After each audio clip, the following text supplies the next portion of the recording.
Bonjour et bienvenue à la bibliothèque Elsa Trollet de Bobigny, qui aujourd'hui accueille le festival littéraire Hors Limite. Hors Limite est un festival porté par l'association Bibliothèque Saint-Denis, que chaque année, dans ces semaines de printemps, met en valeur la production littéraire française contemporaine. Et aujourd'hui, nous avons la chance et l'honneur d'être avec Karine Silla et Yanko Badime. Merci pour avoir accepté notre invitation et pour parler avec eux autour de leurs deux derniers livres. Donc, merci Karine Silla d'être venue. Karine Silla, elle est scénariste, actrice, écrivaine, journaliste. Aujourd'hui, avec son quatrième et dernier roman, Aline et les hommes de guerre, qui est publié en juin 2020 aux éditions de l'Observatoire. Et Yankuba Diémé, merci aussi à vous, Yankuba Diémé, pour avoir accepté l'invitation. Yankuba, il est un jeune écrivain, diplômé en master de création littéraire à Paris, avec son premier roman, Boydiola, un premier roman qui a trouvé un beau succès, soit auprès de la critique que des lecteurs. Et Boydiola, il est sorti en septembre 2019 chez Flammarion. Donc c'est une interview croisée, celle d'aujourd'hui, parce que nous avons fortement voulu avoir la possibilité de vous rencontrer, de vous faire rencontrer, de faire rencontrer les deux livres, parce que Aline et les hommes de guerre et Boydiola sont deux livres que, à travers des démarches littéraires bien différentes, partagent des points en commun, ont des sujets en commun et des fois croisent les mêmes pistes. Et premièrement, les deux livres, les deux romans nous donnent un portrait d'une figure, d'un personnage, et aussi leur histoire. Et ces personnages ont un lien très fort avec le Sénégal, avec la région de Casamance en particulier, et aussi son histoire coloniale et du coup les liens avec la France. Mais avant de plonger de croiser les pistes, voilà, je vais commencer cette rencontre par une première question à vous, Yankuba Dime. Donc, votre livre, Boydiola, le titre que vous avez choisi pour votre livre est très particulier. Bon, alors, ce roman, vous tracez l'histoire d'un personnage. Et ce personnage, c'est votre père, qui vous avez appelé apéro dans ce livre. Et ma première question, c'est vraiment le choix du titre de votre livre. C'est une appellation très forte. Pourquoi vous avez choisi cette appellation? Qu'est-ce que ça veut dire et à quoi ça fait référence? Ça fait référence à des boys Jola, c'est comme ça qu'on appelle les jeunes Jola, souvent à la capitale, à Dakar, hein, parce qu'en fait, comme vous le savez, le Sénégal c'est un pays avec plusieurs ethnies. Moi je suis Jola, donc le nom Djemé, quand on dit Djemé, en général les gens ils savent qu'on est de la Casamance et qu'on est Jola. Mais boy Jola, c'est vrai que par rapport au contexte et l'histoire de mon père, c'est un peu anachronique parce que c'est aujourd'hui qu'on parle de boy Jola. Je ne sais pas si dans les années 50-60, on disait boy Jola. Mais c'est pas rare aujourd'hui au Sénégal d'entendre des gens dire boy Jola, boy Serrer, boy Saucé, boy Peul quand ils parlent des jeunes qui sont issus de ces ethnies-là. Voilà, donc à Dakar, on fait très facilement, et au Sénégal très facilement référence à l'ethnie des gens. Quand on va acheter du pain, on veut dire ben, va acheter 3 kilos de pain, parce qu'au Sénégal on parle en kilos de pain, va acheter 3 kilos de pain chez le Peul, va rencontrer je sais pas, le conducteur céréal qui est là-bas, quoi. On parle facilement des ethnies, donc en fait c'est un peu une dédicace à mon ethnie Diola. Et c'est pour ça que c'est aussi le nom d'un lutteur célèbre au Sénégal, parce que la lutte c'est un sport très populaire au Sénégal, et Boy Diola c'est un surnom d'un lutteur de Casamance. Merci. Et du coup, Boydiola, comme, comme je viens de dire, dans le livre, vous racontez une histoire. Vous racontez une histoire dans Boydiola. Et c'est qui cette Mais exactement? Boy Diola c'est le nom c'est pas le nom que je donnerais à mon père parce que c'est pas vraiment comme ça qu'on l'appelait, mais c'est comme ça que je l'imagine qu'on aurait pu l'appeler. On aurait pu l'appeler parce qu'il vient d'un petit village de Casamance qui s'appelle Cagnarou. Et dans les années 50, 50, il va quitter son village pour aller en ville, pour aller travailler, parce que c'est le moment où ça devient compliqué de cultiver du riz, parce qu'il y a une déforestation, parce qu'il y a une baisse des précipitations pluvieuses. Et ce qui fait que mon père va quitter son village de Casamance pour d'abord aller en ville, à Bignona. Ensuite, il va remonter petit à petit jusqu'à Dakar pour travailler. Et quand il arrive à Dakar, moi j'imagine un personnage mais voilà, qui sort du village, il ne sait pas trop comment se comporter à Dakar, c'est une grande ville, il ne parle pas encore le Wolof, il parlait que le Diola, et il arrive comme ça, et on se moque un peu de lui, quoi. Comme quelqu'un qui vient de la campagne et qui ne comprend pas les blagues qu'on lui fait en Wolof. C'est comme ça que je l'imaginais, en fait. Il est Diola, il arrive, il ne sait pas trop comment se comporter ici, et tout le monde lui dit Boy Diola, quoi. Et c'est arrivé aussi à l'époque qu'on lui, qu'on lui donne des phrases à dire en Wolof à d'autres personnes, et lui le disait sans savoir que c'était une insulte contre la personne. Et après, il se retrouvait dans le pétrin parce qu'il ne savait pas trop ce qu'il venait de raconter. Donc c'est vraiment comme ça que je l'imagine, quelqu'un qui vient de la campagne et dont on se moque un petit peu une fois qu'il arrive en ville. Moi, j'aime bien dire parfois que les Diola, c'est un peu comme les Ch'tis en France.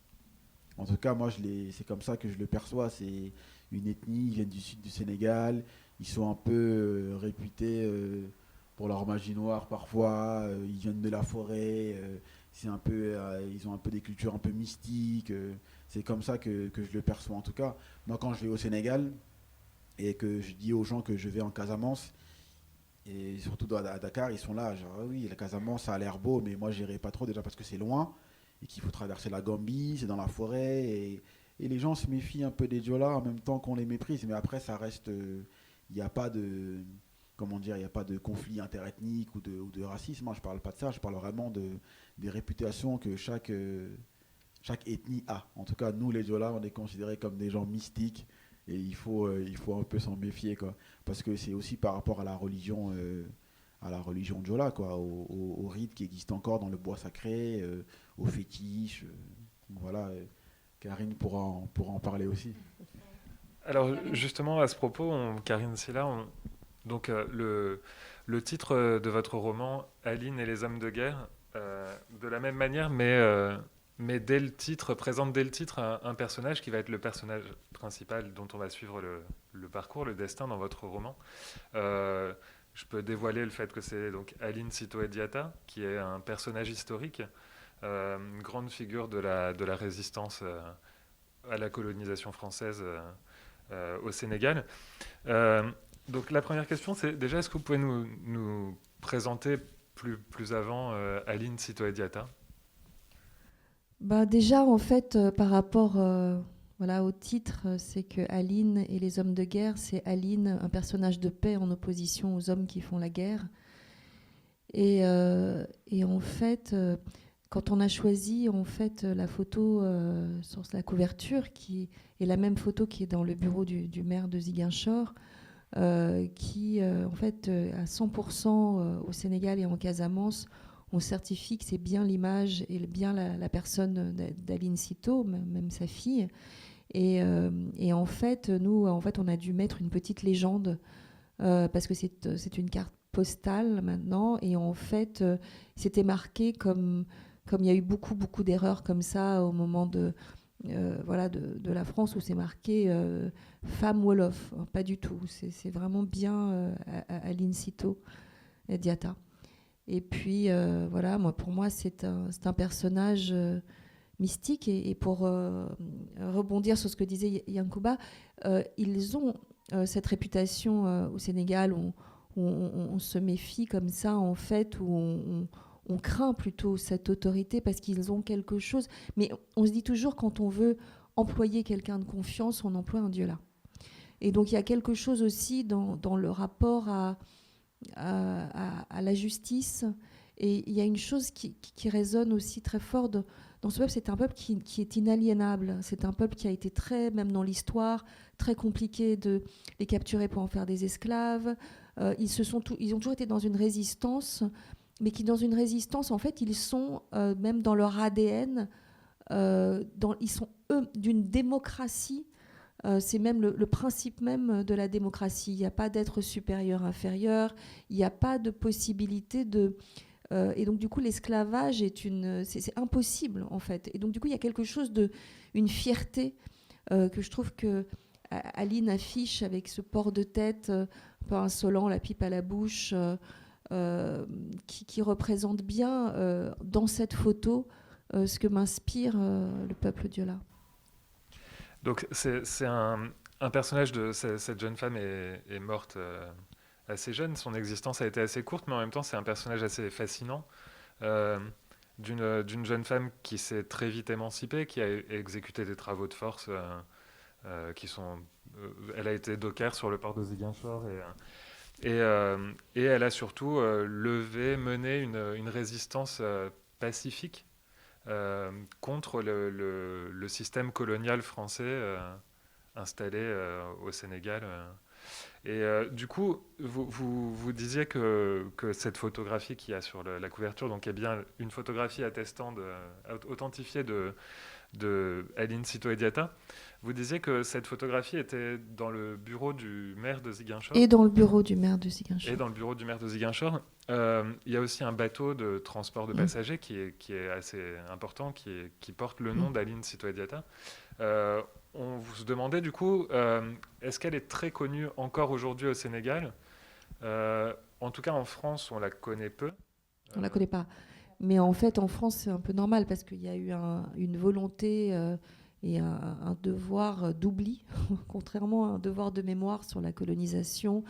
Et en fait, je suis assez... en fait, il y a quelque chose, indépendamment du fait qu'elle soit Diola, le Sénégal est un pays profondément démocratique et profondément pacifiste. Il y a vraiment quelque chose de... moi, j'ai vécu dans beaucoup de pays d'Afrique, j'ai vécu au Burkina, j'ai vécu au Mali, j'ai vécu... Voilà, moi, je suis vraiment, pour le coup, née au Sénégal et j'ai grandi une grande partie de ma vie en Afrique. Et en fait, donc, j'ai connu des coups d'État, mon père travaillait aussi au Tchad, donc là où il y a la guerre.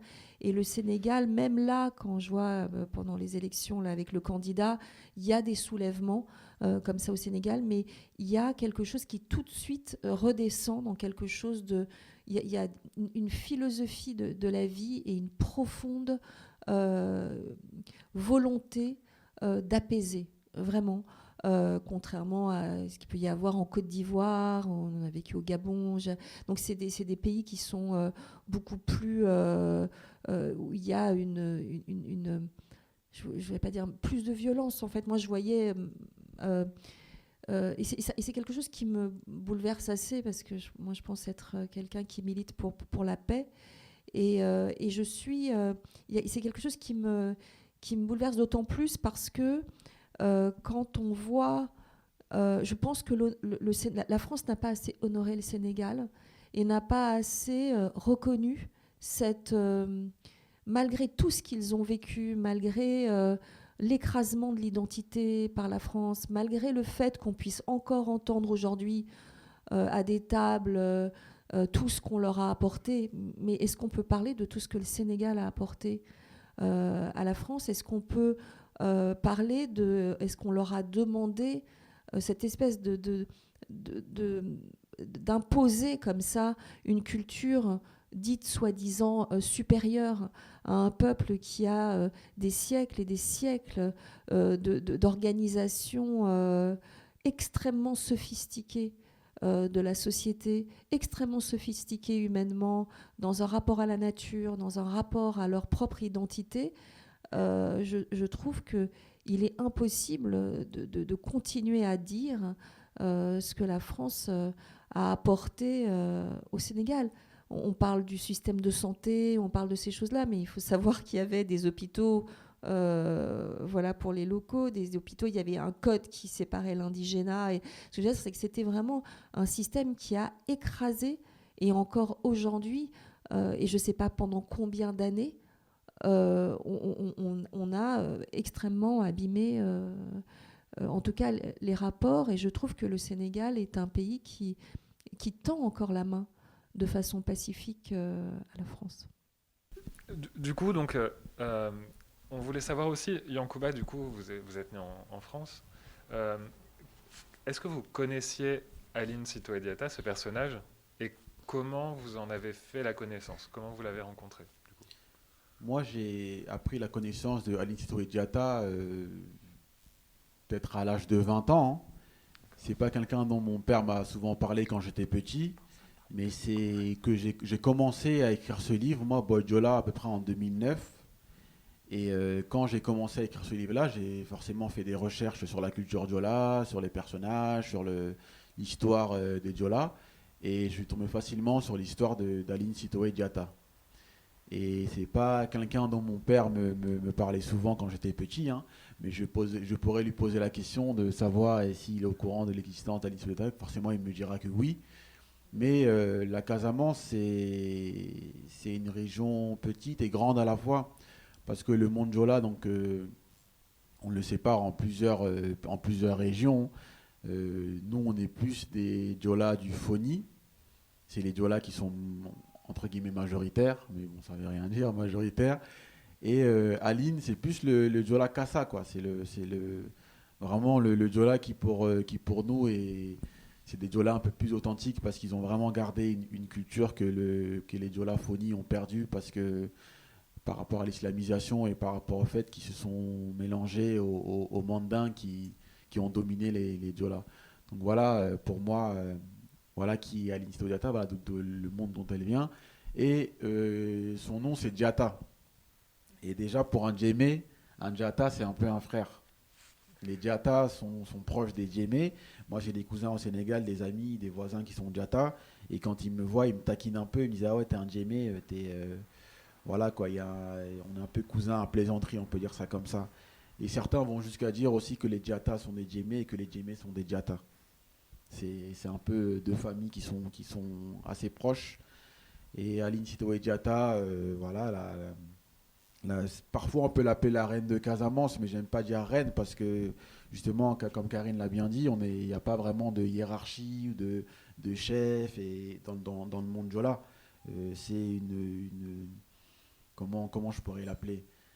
C'est une femme qui connaît sa culture et qui connaît les secrets des bois sacrés et qui peut faire appel à la pluie aussi, comme il y en a beaucoup encore aujourd'hui en Casamance, hein, des femmes qui, quand on les voit apparaître, des fois, au Sénégal, c'est qu'en Casamance, c'est qu'il se passe quelque chose de très très important. C'est un peu comme pour les masques, hein, quand les masques sortent du bois sacré, mais quand les femmes sortent pour montrer quelque chose, c'est vraiment qu'il s'est passé quelque chose de très grave. J'ai même parfois entendu des histoires de femmes qui se mettent nues pour dénoncer quelque chose. Et là, c'est le moment où il faut commencer à trembler parce que c'est très très sérieux. Mais vous dites justement à la fin dans l'épilogue du roman que d'autres femmes ont continué le combat d'Aline Sitoé Diatta après sa mort. Oui, en fait, il y a eu, voilà, elle a créé, elle a suivi un mouvement parce qu'il y avait plusieurs rois de Casamance aussi qui ont, voilà, donc elle a continué la tradition. Et puis après, comme tout personnage, puis je voulais mettre aussi Aline en avant parce qu'en fait, on parle beaucoup des hommes, de gens charismatiques comme Mandela, d'accord, avec qui mon père a travaillé. On met en avant, voilà, même dans l'histoire des États-Unis, on a Martin Luther King, on a Malcolm X, on a tous ces grands hommes qui se sont soulevés contre l'oppression et de voir cette jeune femme si jeune, à 19 ans, pleine de conviction et de résistance naturelle, mener un peuple à cette époque de la guerre contre l'administration et commencer cette forme de résistance pacifique, elle fait partie de cette histoire de ces gens hors du commun qui ne connaissent pas la peur et que, en tout cas, la peur, si elle la connaît, en tout cas, elle l'outrepasse pour devenir cette héroïne et faire qu'elle laisse encore derrière elle la possibilité pour son peuple de tenir la tête haute. C'est vrai que Aline, elle a plusieurs appellations. On les retrouve aussi dans votre livre, soit en général, comme aussi Yankuba montrait, reine, aussi prêtresse. Donc on peut voir comment elle était à la fois guide spirituel, mais politique, et dans une façon plutôt mélangée. Mais aussi cette appellation qu'on retrouve très souvent, la Jeanne d'Arc d'Afrique. Je ne sais pas si vous reconnaissez bien dans cette... En fait, la Jeanne d'Arc africaine, c'est parce qu'elle entendait des voix. Et donc, du coup, et sa jeunesse. Et donc, du coup, le fait qu'elle soit jeune et qu'elle entende des voix, on l'a appelée comme ça la Jeanne d'Arc africaine. Après, c'était quelqu'un qui ne faisait pas la guerre, Aline. Voilà. Et puis, il y avait. Par contre, moi, pendant toutes les années en fait, où j'ai recherché sur Aline de façon orale, aussi parce que la culture est très orale, et tous les souvenirs, en fait, je n'ai jamais entendu quelqu'un. Elle serait peut-être plus du côté Martin Luther King, parce que je n'ai jamais entendu quelqu'un. Les gens en parlent avec un respect, une admiration, et ils sont tous, mais vraiment d'accord à 100% sur cette volonté de paix et de non-violence. Et puis elle avait quelque chose d'extrêmement moderne. C'était quelqu'un aussi qui avait l'esprit extrêmement ouvert et qui était prêt à prendre ce qui les faisait avancer. Il fallait être extrêmement ancré dans son identité, mais en même temps, elle saisissait en fait tout ce qu'il fallait prendre et qui pouvait aider, voilà, à avancer. Elle était précurseur même par rapport au problème de l'écologie qu'on vit aujourd'hui. C'est-à-dire que on savait que raser des forêts, on savait, elle a travaillé comme docker aussi elle voyait ces bateaux se remplir et elle se demandait mais qu'est-ce qu'ils font de toute cette chose. Et aujourd'hui, on est dans l'hyperconsommation, on est dans le... Et en fait, il y a quelque chose de visionnaire, comme tous les gens qui sont des personnages charismatiques et qui se détachent de l'histoire. Ouais, je voulais ajouter quelque chose par rapport à ce terme de Jeanne d'Arc, la Jeanne d'Arc d'Afrique. Comme s'il fallait à chaque fois... pour valider un parcours d'une résistante ou d'un résistant africain, le dire l'équivalent du Jeanne d'Arc. Jeanne d'Arc, c'est Jeanne d'Arc, et Aline, c'est Aline, quoi. Il n'y a pas de comparaison à avoir, c'est une époque différente, c'est un monde complètement... mais là où c'est bien, c'est très intéressant de mettre en avant le parcours d'une femme, parce que nous, dans la région du Foni, en Casamance, on parle de Bako Lombadi, on parle de Aoun Sané, mais Aline Sitoé, c'est le monde Jola, mais c'est encore un autre monde. Et c'est hyper intéressant, je trouve, de mettre en avant ce parcours de femme, parce que, comme vous l'avez dit, on n'entend pas souvent Aline Sitoé. Bien sûr qu'au Sénégal, on la connaît tous, mais ça fait du bien d'en entendre encore parler dans un livre aussi bien écrit. Et ça m'a fasciné, moi, en lisant votre livre, de voir les recherches que vous avez pu faire au Sénégal et les choses que vous avez pu apprendre.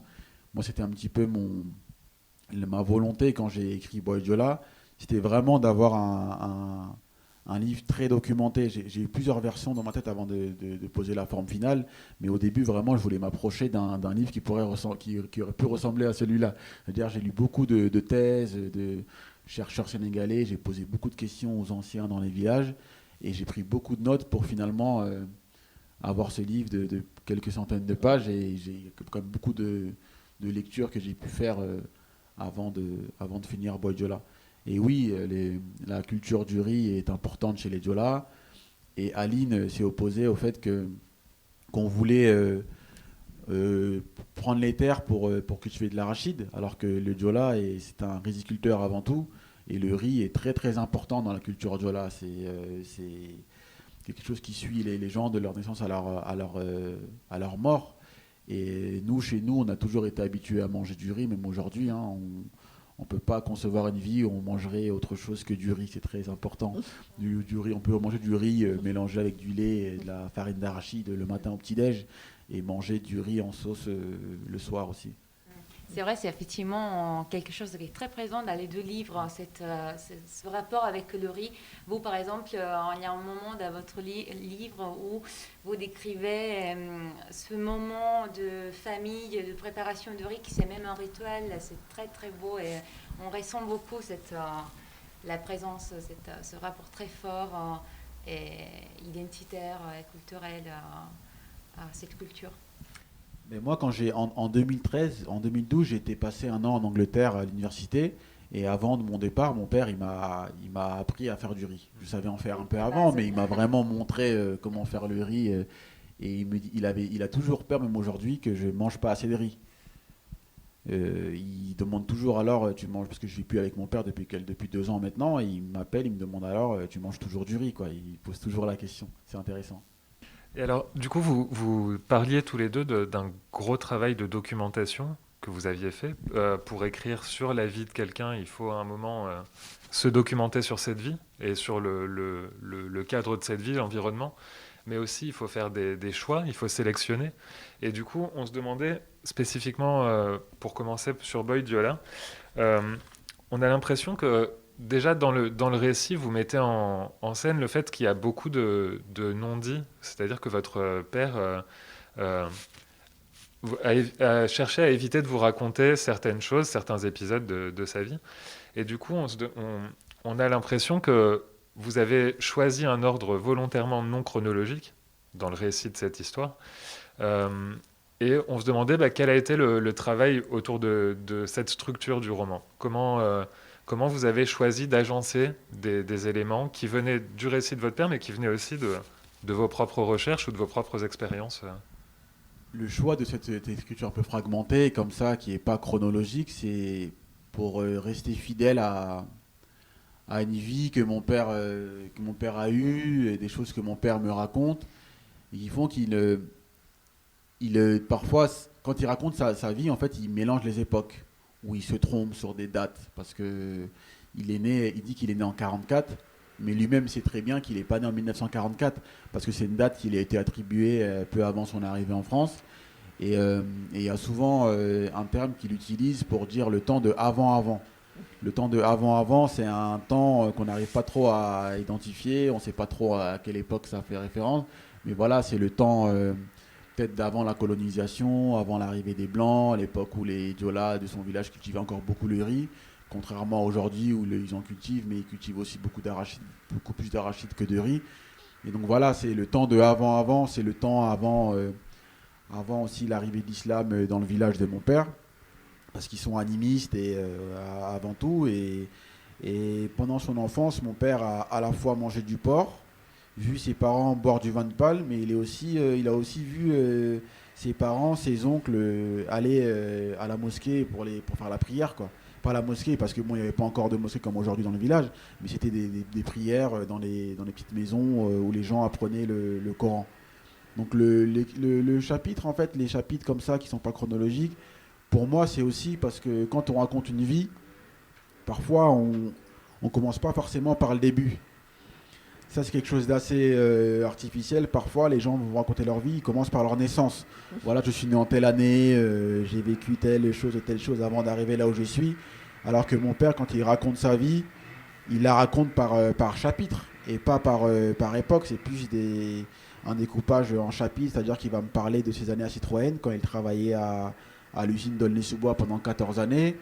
Il va aussi me parler du temps où il vivait dans son village à Cagnarou et qu'il cultivait du riz avec ses parents. Il va me parler de ses années à Dakar, qui ne sont pas non plus des années où il n'a pas passé beaucoup de temps à Dakar, il a passé quelques années avant d'arriver en France. Donc voilà, c'est tout ça qui est mélangé un peu dans sa façon de raconter son histoire. Et c'est ce que j'ai voulu rendre dans ce livre-là, quoi. C'est des chapitres de sa vie et non pas des chapitres qui seraient chronologiques. C'est vrai, on a un peu l'impression de découvrir l'histoire de votre père un peu avec vous, dans le même ordre dont vous avez connu les faits de son histoire. C'est vrai qu'il y a beaucoup de choses que j'ai apprises en écrivant ce livre-là sur mon père. J'ai appris à le connaître en écrivant ce livre-là. C'est vrai que moi je suis né en France, j'ai toujours vécu en France. Et il y a beaucoup de choses que je ne savais pas sur mon père. Et c'est en écrivant, on pose des questions. Il y a des choses qu'on apprend et on est étonné. On se dit, ah bon, et tout, tu as vécu ça et tu ne l'avais pas dit avant. Et il dit, si vous ne me posez pas la question, moi je ne vous dis rien. C'est comme ça qu'il pense, mon père. Il dit, si jamais l'enfant ne fait pas la démarche d'aller vers le père pour poser des questions, pour en savoir plus, le père ne va rien dire. Il reste très, très secret. Par contre, il parle beaucoup, il raconte beaucoup de choses sur les animaux qui vivaient à l'époque en Casamance et qu'on ne voit pas aujourd'hui. À l'époque où il me parle des girafes et des éléphants, et je me pose vraiment la question de savoir s'il a vraiment vu des éléphants et des girafes en Casamance. Mais voilà, c'est tout ça, quoi. C'est des choses qu'il ne veut pas forcément raconter. Pas parce qu'il est taiseux, parce qu'il parle beaucoup, hein, il raconte beaucoup de choses, mais il y a des choses qu'il garde et qui dévoile comme ça au fur et à mesure. et des choses, je pense, qu'il va me raconter dans 1 an, 2 ans, 3 ans. C'est pour ça que parfois, je dis que ce livre-là, il pourrait ne jamais être fini. Il aurait pu ne jamais finir, hein. J'aurais pu continuer à l'écrire encore, parce que j'ai la chance d'avoir un père qui est encore là aujourd'hui, et qui me raconte des choses, et je suis encore étonné de savoir qu'il a rencontré la reine d'Angleterre à Dakar avant d'arriver en France, qu'il lui a serré la main, C'était la des choses première comme ça. personne là à laquelle il a serré la main.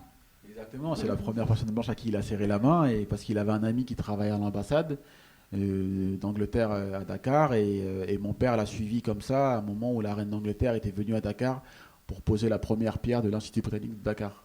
Et mon père a eu la chance de la rencontrer, ou alors c'est elle qui a eu la chance de le rencontrer. Voilà, je vais dire ça comme ça. C'est moi par rapport à ce truc de Jeanne d'Arc à Titoé, de dire que voilà, la reine d'Angleterre a eu la chance de rencontrer mon père.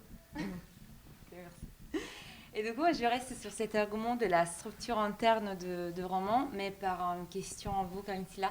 Alors, à différence de Yacouba Diémé, vous parlez d'un personnage historique, donc un personnage que vous n'avez pas connu, qui a vécu dans une époque, une génération précédente à la nôtre.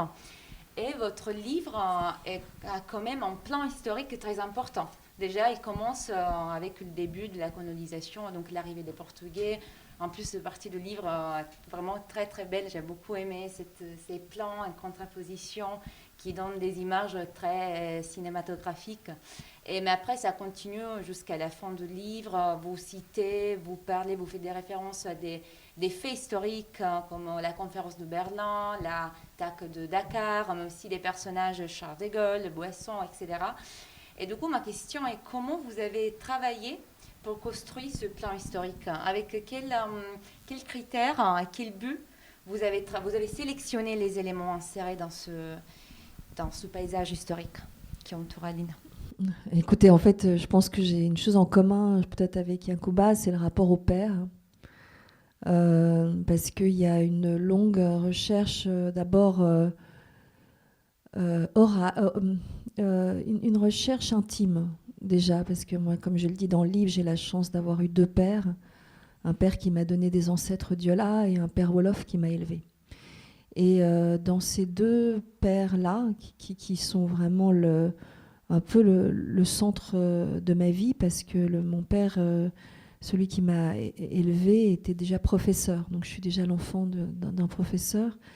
Et j'ai appris à lire très très jeune. Je pense qu'à 3 ans, déjà, je commençais à lire. Et vraiment, je me rappelle de cette fierté à 5 ans, à l'école, de pouvoir être devant la classe et pouvoir vraiment lire des textes en entier.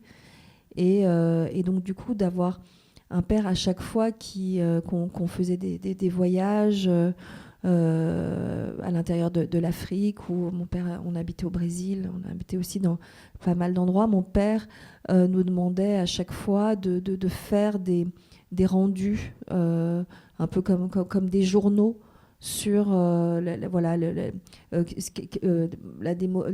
population, le climat. En fait, il nous forçait en fait un peu un regard sociologique sur les endroits où nous nous trouvions.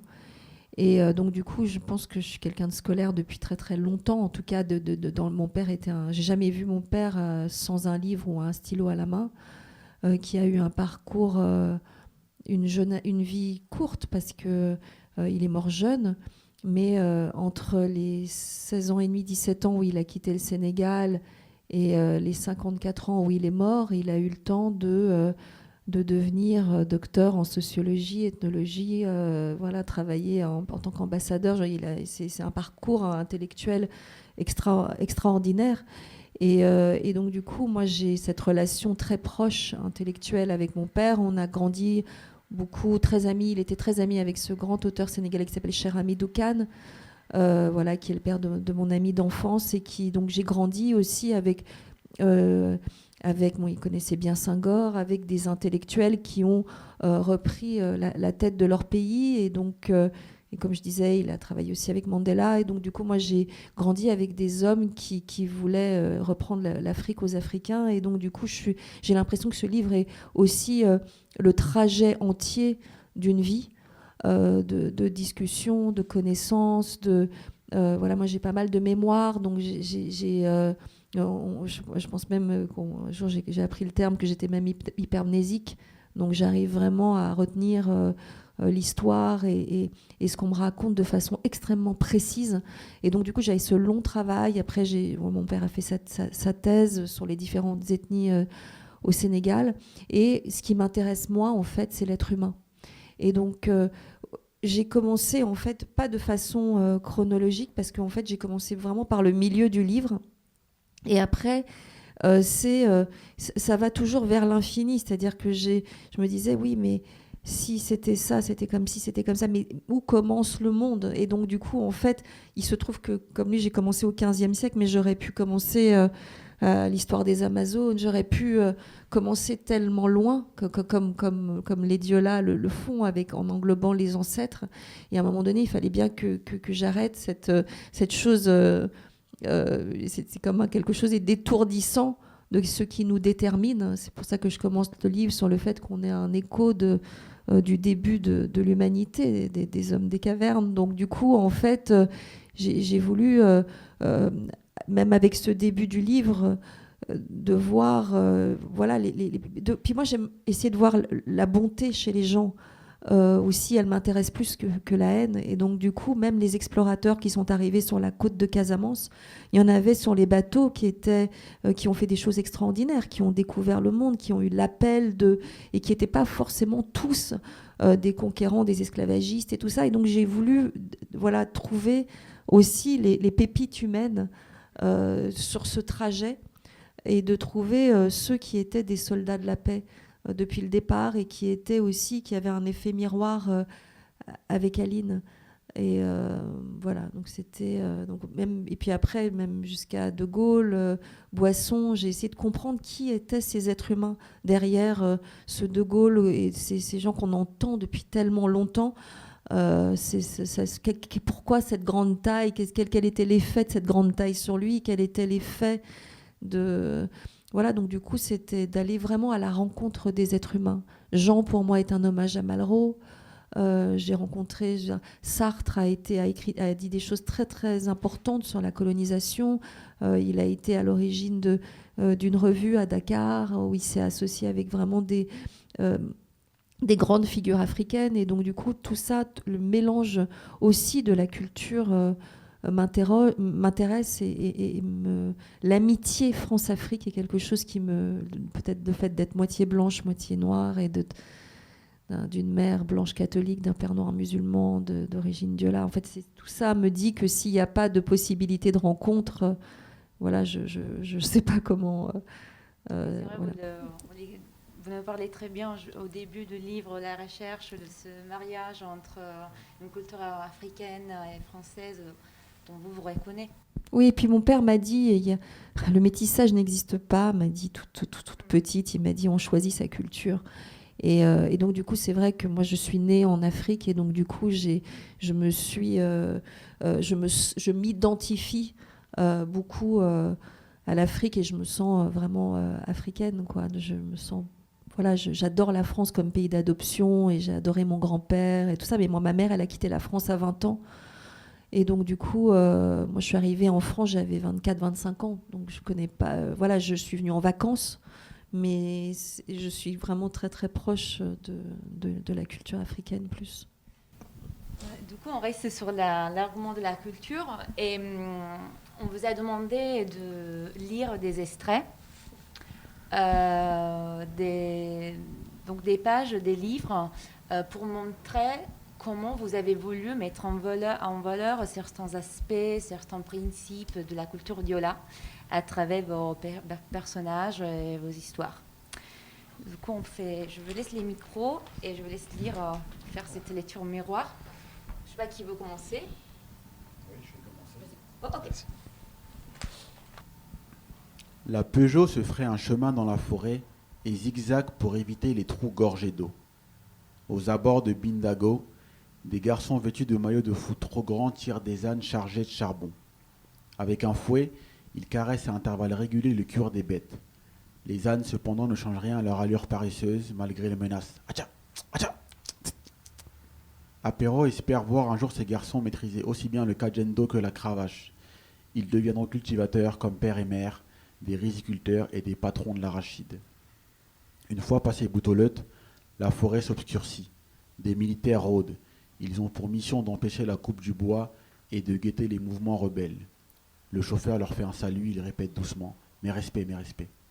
Je comprends maintenant pourquoi Apéro disait tout le temps « Nous, on est nés dans la forêt ». J'avais en tête des images, certes, mais elles ne permettaient pas de faire un monde.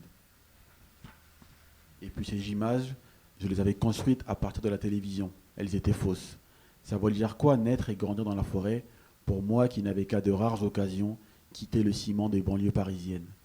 Le bled, pour beaucoup de jeunes de cité, représente la plus haute menace. Les parents y envoient les enfants récalcitrants, les mauvais élèves et les adolescents reconnus des services de police. À l'arrivée, les passeports sont confisqués. Le séjour au soleil, tout frais payé, peut durer des années. Le retour aux racines aide à se départir du mal et à mûrir. Quant à moi, mes résultats scolaires sont bons, mais je ne baisse pas ma garde pour autant. Cagnarou est un village situé à une quinzaine de kilomètres de Bignona. On y accède par une route de latérite, rouge et caillouteuse par endroits. Du temps de avant, c'est un endroit très peuplé. Cagnarou n'avait alors rien à envier au sublime de Tchonkessil, chef-lieu de la région du Boulouf, officiellement érigé au rang de plus grand village de Casamance. Il y avait des gens qui ne se connaissaient même pas, du monde partout et de l'ambiance. Non, depuis le matin jusqu'à le soir, tu ne pouvais pas marcher 5 minutes sans voir quelqu'un. Notre chauffeur est né à Cagnarou comme à Perao. Il porte des Ray-Ban, mâchouille un bâtonnet et klaxonne comme un salaud quand il croise des gens sur la route. De l'agacement, des salutations, je ne sais pas. Les silhouettes ont à peine le temps d'esquisser un geste. Chacun a le droit d'être curieux, mais lui n'a pas le temps. Alors la voiture continue sa course, tant que le tas de la route le permet. Il donne à Apéro des nouvelles du village. Depuis son départ, la malédiction n'a pas cessé de frapper. Les gens continuent de mourir comme des chiens dans des chambres mal ventilées à l'hôpital de Bignona, parce que les Western Union des frères vivant en Europe n'arrivent jamais. Apéro a vécu un temps que ce gars ne pourrait pas comprendre. Il écoute d'une oreille seulement. Le Djola, il ne connaît pas les médicaments. Nous, on connaît les racines, c'est tout. C'est ça notre médicament. Ça a commencé comme ça. Les Blancs sont arrivés, ils ont dit « Il faut vacciner les enfants du village ». Pourquoi? Des trucs préventifs, des médicaments pour des gens en bonne santé afin de leur éviter d'attraper des maladies. C'était louche, on leur avait rien demandé. Abidjé, le père d'Apéro, l'a pris à l'écart et l'a menacé. Quand son tour est venu, Apéro s'est avancé pour recevoir le vaccin.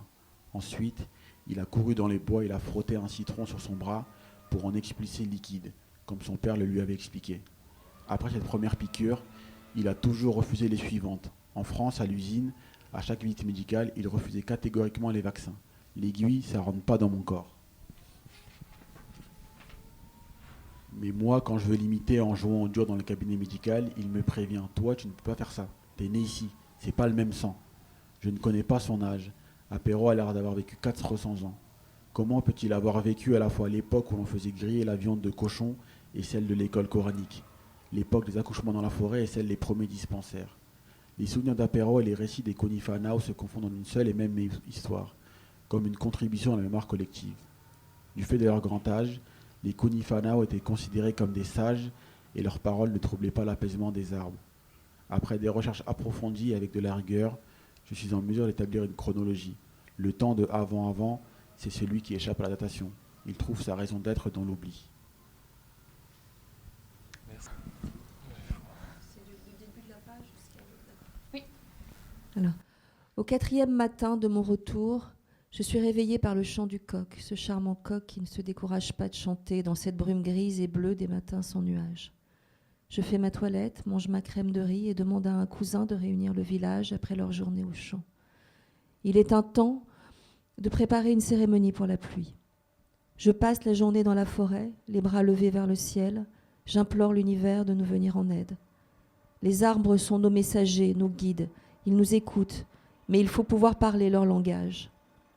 Un homme ne doit pas se désolidariser de la terre. C'est notre maison commune, celle qui protège l'âme des vivants, des ancêtres et des enfants à venir. Assassiner les forêts, c'est éventrer la mer qui nous protège. De retour au village, je demande à la foule rassemblée à l'ombre de l'immense fromager, les vieux assis entre les racines de l'arbre, de me trouver plusieurs taureaux noirs. J'entends soupirs et exclamations face à la jeune fille que je suis qui leur demande de se déposséder d'une grande richesse. Un homme s'exprime, il est sceptique. Ça fait longtemps qu'il a enterré les traditions. Pourquoi tu es venu alors ? Je reconnais la voix de mon ami Diakamoun, s'adresse aux jeunes. Par curiosité, on me parle d'une femme envoyée par Dieu, je voulais l'entendre. Je suis moi-même chrétien, je prie la Sainte Vierge et son Fils ressuscité. Il ne s'agit pas de religion. De quoi alors? Toute affaire de Dieu n'est-elle pas affaire de religion? Diakamoun s'apprête à répondre, mais quelqu'un crie dans la foule. Laissez-la parler. C'est la première fois que je m'adresse à plus de 2 personnes à la fois. Je prends un temps pour rassembler mes pensées. La foule bienveillante et silencieuse est suspendue à mes lèvres. Je sens l'attente, l'espoir d'un message que leur annonce une vie meilleure. Je remarque une jeune fille frêle d'une dizaine d'années rajustant son pagne autour de la taille. Ce petit geste, si commun, me renvoie à l'enfant que j'étais, il y a si peu de temps, mais qui me paraît une éternité. Je fais un vœu. Dès qu'elle se lève les yeux vers moi, je parlerai. Elle tourne la tête vers un enfant espiègle qui jette des pierres à une chèvre pour la regarder s'enfuir en bêlant, puis elle se retourne pour m'écouter. Elle possède à la fois la candeur de l'enfance qui se distrait d'un simple jeu et la gravité d'une grande personne déjà écrasée par la vie. Son regard me donne le courage de commencer doucement. Les mots se bousculent dans ma tête, clairs et précis, malgré l'hésitation dans ma voix. Avant d'être musulman ou catholique, vous êtes Diola. Plus fort, on n'entend rien ici et nous sommes devant. Pense à ceux qui sont derrière. Je souris, je m'arrête de parler. Quelques instants, mes yeux parcourent la foule pour chercher des regards, puis je reprends, plus fort cette fois, d'une voix enjouée et pacifique. Tous les rites, les traditions, les secrets de vos ancêtres sont semés en vous. Nous ne pouvons et ne devons pas échapper à qui nous sommes. Cette terre, sur laquelle nous avons bâti nos vies depuis des siècles et des siècles, nous appartient. Et aujourd'hui, encore plus qu'hier, elle a besoin de nous. Cette terre abrite nos richesses et l'âme de nos ancêtres. Nous lui devons fidélité. Nous devons reprendre le contrôle de notre destinée et refuser son malheur auquel la situation dans notre pays nous prépare si nous ne reprenons pas les choses en main. L'évolution de l'homme doit se faire dans le respect de la terre qu'il foule. Les oiseaux ne détruisent pas leur nid. Si vous ne respectez pas la terre, les oiseaux disparaîtront, les abeilles aussi, et tous les animaux sauvages qui sont là pour nous remémorer notre lien à elle. Merci. Merci. Il y a vraiment plusieurs choses dans les 2 extraits qui sont aussi très différentes, mais qui vraiment je vois qu'il y a une thématique très centrale et vraiment toujours omniprésente, c'est vraiment la nature. C'est pas seulement le respect pour la nature, mais c'est autre chose, c'est beaucoup plus large. C'est vraiment une identité de Diola qui est liée à la nature, pas seulement d'un point de vue religieux. Peut-être on peut voir un peu mieux dans l'histoire d'Aline, et des fois aussi une identité géographique, comme on voit pas mal de fois aussi dans le livre de Yankuba. Vous écrivez la capitale des Diola, c'est la forêt, c'est pas Dakar, c'est pas... Et du coup, je ne sais pas si je vais laisser réagir sur les 2 extraits. Qu'est-ce que vous avez voulu mettre en valeur? L'extrait que je viens de vous lire, là, en fait, c'est le chapitre où je raconte ma première fois au Sénégal et en Casamance. Parce que nous, quand on va au Sénégal, chaque fois qu'on va au Sénégal, depuis qu'on est petit, mon père nous dit de ne pas trop traîner à Dakar. Dakar, on y va 2 jours pour dire bonjour à la famille qui est présente, et après, on va tout de suite en Casamance. Et là, je raconte vraiment dans ce chapitre-là le voyage en fait de Dakar à la Casamance, qui n'est pas un voyage facile déjà, parce que déjà d'une, il faut prendre l'avion déjà de Paris jusqu'à Dakar, et à Dakar, il faut prendre 7 places. Ils lisent aussi l'avion ou le bateau, mais depuis tout petit, nous on prend les 7 places, c'est des petites Peugeot de 7 places, et qui permettent de relier Dakar à la Casamance. Et c'est un voyage qui peut durer toute une journée. Aujourd'hui, il y a un pont qui a été construit en Gambie, mais à l'époque, on passait 18 heures dans un véhicule à attendre à la frontière gambienne pour traverser le fleuve. Donc voilà, et ça aussi, ça dit quelque chose sur le monde Diola, parce qu'on arrive au Sénégal et il faut traverser le pays, traverser la Gambie avant d'arriver en Casamance. Et c'est une région qui est isolée, et qui fait peut-être qu'elle a gardé quelque chose de... malgré la déforestation aujourd'hui, et malgré le fait que la vie a beaucoup changé par rapport à l'époque où mon père y habitait, ça dit quand même que c'est une région préservée. Et il y a des barrages militaires en allant en Casamance, sur les routes, les gens ouvrent les coffres pour voir s'il n'y a pas du bois qui a été coupé illégalement dans les forêts.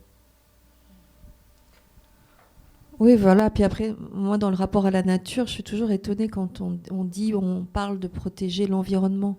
En fait, c'est parce que, en fait, déjà, quand on utilise le mot environnement, on le détache de nous-mêmes. On est environné par, mais non, en fait, on fait partie intégrante de la nature.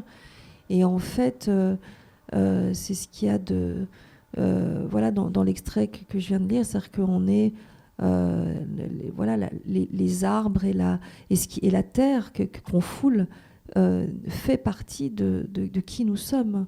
Et en fait, c'est en prenant conscience de ça qu'on prend conscience de ce qu'on abîme. Et donc, du coup, la culture qui met en avant, en fait, on n'a pas... elle est exprimée comme ça parce qu'en fait, avec, comme je dis, la mondialisation qui a perdu, en fait, ce rapport si proche à la nature qu'on essaye de récupérer maintenant. Je voyais hier la campagne des candidats verts qui sont là, oui, on a fait construire ce petit potager, et puis c'est-à-dire qu'en fait, c'est comme si c'était en fait des aliens, quoi, qu'on allait chercher, or que on fait, voilà, moi je considère, voilà, donc c'était juste pour mettre aussi en avant cette mer de laquelle on est issu et que voilà qu'on est temps de respecter. Et les ravages, voilà, en Afrique on sait, les déchets, tout ce qui est balancé, tout ce qui est, voilà, je sais que le Rwanda est un pays exemplaire pour ça, qui ont interdit le plastique, et qui, au Rwanda, il y a quelque chose de tous les jours, on doit un jour par semaine, même le président pour nettoyer le pays, et donc il y a vraiment un exemple fou de respect à la nature qui est vraiment voilà. C'est vrai que ça aussi par rapport au Rwanda, je l'ai appris à mes dépens. J'étais au Rwanda il y a 2 ans et j'étais dans un bus pour faire le trajet entre Gisenyi et Kigali. Et là, il y a les policiers qui arrêtent le camion pour dire tout le monde descend et c'est le jour du nettoyage. C'est ça. Et les gens ils prennent des pelles, ils prennent des râteaux pour nettoyer et travailler aussi pour le bien commun. C'est, je sais pas, aider une vieille dame à refaire son toit ou à nettoyer son jardin. Voilà, tout le monde doit travailler. Mais il y a une chose que je voulais dire aussi par rapport à la nature, ce rapport-là des Diola et que je raconte dans mon livre, c'est que moi, quand je fais le voyage pour la première fois, quand on quitte Dakar et qu'on se dirige vers le sud et vers la Gambie, on voit les paysages changer. Parce que le nord du Sénégal, c'est pour nous, pour un Diola, c'est le désert. C'est pas vraiment le désert, mais pour un Diola, le nord du Sénégal, c'est le désert. Et c'est pour ça que mon père a jamais vraiment voulu passer du temps à Dakar. Il a toujours eu un peu ce petit mépris, comme beaucoup de gens en Casamance l'ont, hein, quand on est en Casamance et qu'on va à Dakar, ils vous disent « Ah, vous allez au Sénégal », comme si la Casamance n'était pas le Sénégal. Et donc on voit les paysages changer entre le désert et les forêts de Casamance. Et moi, quand j'ai 11 ans et que je fais ce premier voyage, je suis fasciné. Je me dis, mais là, on est vraiment au bled, quoi. On est vraiment dans la forêt, on voit les palmiers, on voit les rizières, on voit le fleuve, on voit la verdure qu'on ne voyait pas avant au Sénégal. Et d'ailleurs, en fait, sur le continent africain, quand on regarde la carte de l'Afrique, on voit que c'est vers la Casamance que commence la verdure africaine, quoi. Vers la Casamance et ensuite jusqu'au Congo, c'est quasiment que de la forêt.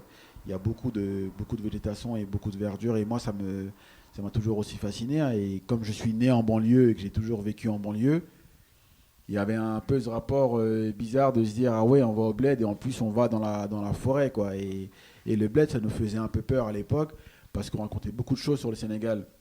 On disait au Sénégal, il y a beaucoup de sorcellerie, il y a de la magie noire, il y a des gens qui vous jettent des sorts. Et j'étais un enfant de banlieue et un Français malgré tout, hein. On a beau dire qu'on est d'origine sénégalaise, j'ai toujours vécu en France et on avait quand même des réflexes sur l'Afrique à se dire il faut s'en méfier. Il faut se méfier de la Casamance et il y a des choses qui peuvent vous arriver et attention à vous.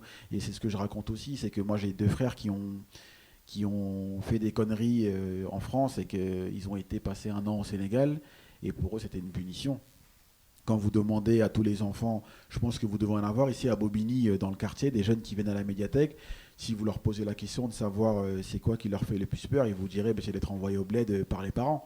Parce que c'est pas d'être envoyé pendant 2 semaines ou 2 mois en vacances, c'est être envoyé pendant un an. Moi j'ai connu des gens au Sénégal qui sont au Sénégal depuis 10 ans, qui sont nés en France et qui ont fait des conneries pendant leur jeunesse en France et qui ont été envoyés au Sénégal et ils sont bloqués là-bas. On leur a confisqué leur passeport et ils sont un peu embêtés, ils veulent revenir et puis voilà. Après, bon, c'est pas une chose que j'encourage, hein. Je pense que de trop voyager, de trop aller d'un côté à un autre, ça peut parfois déstabiliser certaines personnes. Mais quand même, vaut mieux aller au bled qu'à Fleury, non? Oui, bien sûr, oui, bien sûr, bien sûr, bien sûr. C'est vraiment ce que les parents décident, hein, ils se disent qu'on va...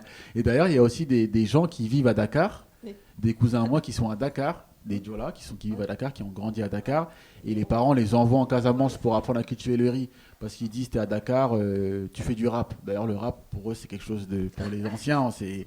Tu fais du rap, t'es un bandit. T'es à Dakar, j'ai des cousins, ils sont parfois surpris dans leur chambre en train de rapper sur un micro comme ça, là. Et le père, il rentre, il dit, tu fais quoi là?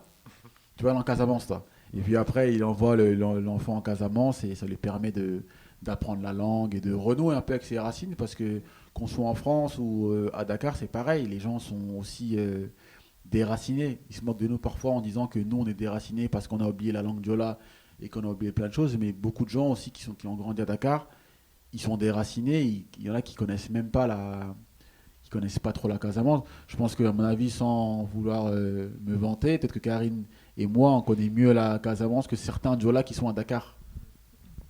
Oui, c'est sûr.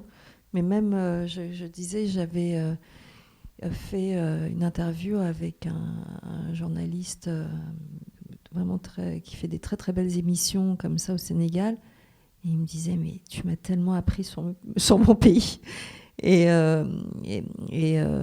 aussi un monsieur Manga, il s'appelait aussi un homme qui travaillait pas loin d'où j'habitais, qui lit à peine, mais voilà, qui était très intéressé par le livre. Donc je lui ai offert le livre et donc du coup il m'envoie régulièrement des WhatsApp en disant qu'il découvre plein de choses que son grand-père, ça fait des mémoires, mais donc il lit le livre avec un dictionnaire, il le lit mais petit à petit et ça c'est assez intéressant. Et souvent, quand on vit dans un pays, qu'on n'a pas le recul et puis qu'on n'a pas la curiosité aussi d'écrivains qui allons vers la connaissance et voilà, et puis essayer de comprendre comment nos sociétés sont faites aussi. Ouais, c'est aussi pour combler un manque, hein. Comme moi, Karine est née au Sénégal, moi je suis né en France. Et forcément, il y a une recherche qui se fait naturellement, pas chez tout le monde, parce que moi j'ai des frères qui, je dirais pas qu'ils sont pas intéressés, mais moi, en ayant écrit ce livre-là, j'ai dû faire beaucoup de voyages au Sénégal et faire beaucoup de recherches et apprendre beaucoup de choses sur le monde Diola. Et que parfois, quand j'allais dans le village de mon père, je leur parlais de certains termes en Diola, et ils me regardaient comme ça en disant, mais t'as appris ça où toi? Où est-ce que t'as appris à ces mots-là, cette culture-là? Comment est-ce que toi... qui est né en France, tu es au courant de certaines choses parce qu'il y a même des jeunes qui connaissent pas ça et qui sont au village parce que le village a changé. Et je leur sortais des noms des anciens du village et les anciens savaient. Et j'étais étonné que moi, qui ai vécu en France, je sois au courant de toutes ces choses-là. Mais c'est aussi, c'est ça, voilà, c'est un manque parce qu'on recherche quelque chose. Donc forcément, quand on a grandi là-bas et qu'on a toujours vécu là-bas, c'est pas pareil que nous, on a ce besoin, qu'on a soif de connaissances et de découvertes là. Ça vient avec le temps, parce que quand on est petit, on n'est pas forcément aussi intéressé par l'histoire des parents. Mon père, quand il me parlait de sa vie avant, j'écoutais comme ça, et je leur disais, oui, tu m'as raconté la même histoire pendant au moins 10 fois, et en grandissant, voilà, on est encore plus curieux de l'histoire des parents, et on a envie d'en savoir encore plus. Du coup, il y a un autre point sur lequel on voulait revenir avec vous sur votre document, c'est la question de la colonisation. Donc on peut commencer avec vous, Karine Silla. La colonisation qui a cherché à gommer toutes les spécificités de cette culture diola, mais pas seulement, qui avait un projet, vous le démontrez très justement dans votre livre, un projet culturaliste, assimilationniste, mais aussi il y a eu du vol de ressources, des hiérarchisations des individus, des corps. Et un projet très violent aussi. La violence s'exprime particulièrement. Et ce qui est assez passionnant, c'est justement la résistance que propose Aline Sitoé Diatta par la non-violence à toute cette violence, donc jusqu'à sa fin.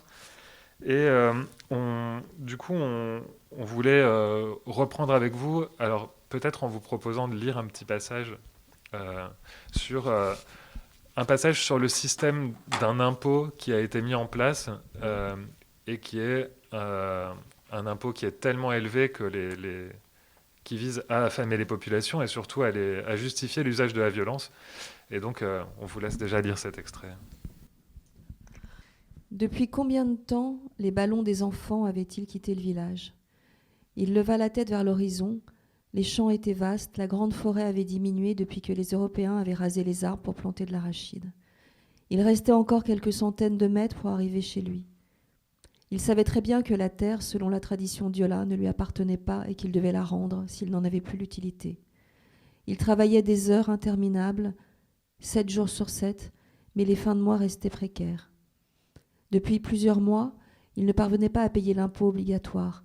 Il en avait perdu le sommeil.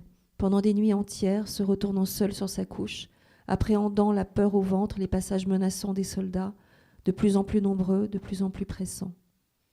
La prémonition du malheur ne le quittait pas.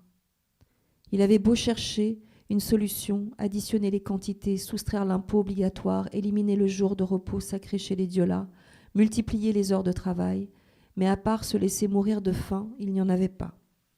L'oncle fut traversé par un éclair de désespoir. Pourquoi n'y avait-il pas pensé avant ? S'il mourait, il n'y aurait plus cette pression diabolique. Oui, c'est ça, s'il mourait, il connaissait une empoisonneuse, la corde de ses vaches peut-être. Debout, assis, couché, l'oncle cogitait. Mais que deviendrait sa famille ? Peut-être auront-ils pitié d'une femme et d'une poignée d'enfants. Mais non, malheureux, que dis-tu ? Dieu pardonne-moi ces pensées. Et puis c'est sûr, ta mort ne servirait à rien, à part une bouche en moins à nourrir et à répandre la honte sur ta famille. On leur volerait les terres, comme celles de ton voisin, et les petits diables aux grands cerveaux intelligents qui ont su dompter la nuit en inventant la lumière, inventeraient des titres de propriété dans un pays où même leurs rois, les plus savants, n'y avaient pas pensé. Et sa famille serait chassée dans les villes, là où peu à peu l'humanité disparaît. Quel malheur ! Il espérait que les ancêtres ne l'avaient pas entendu. Alors il se mit à genoux pour demander pardon. Le lendemain matin, à l'aube, alors qu'il venait tout juste de s'assoupir, le coq n'avait pas encore chanté. 2 soldats français, accompagnés par un homme sévère, géant de taille qui servait l'administration, tambourinèrent à sa porte.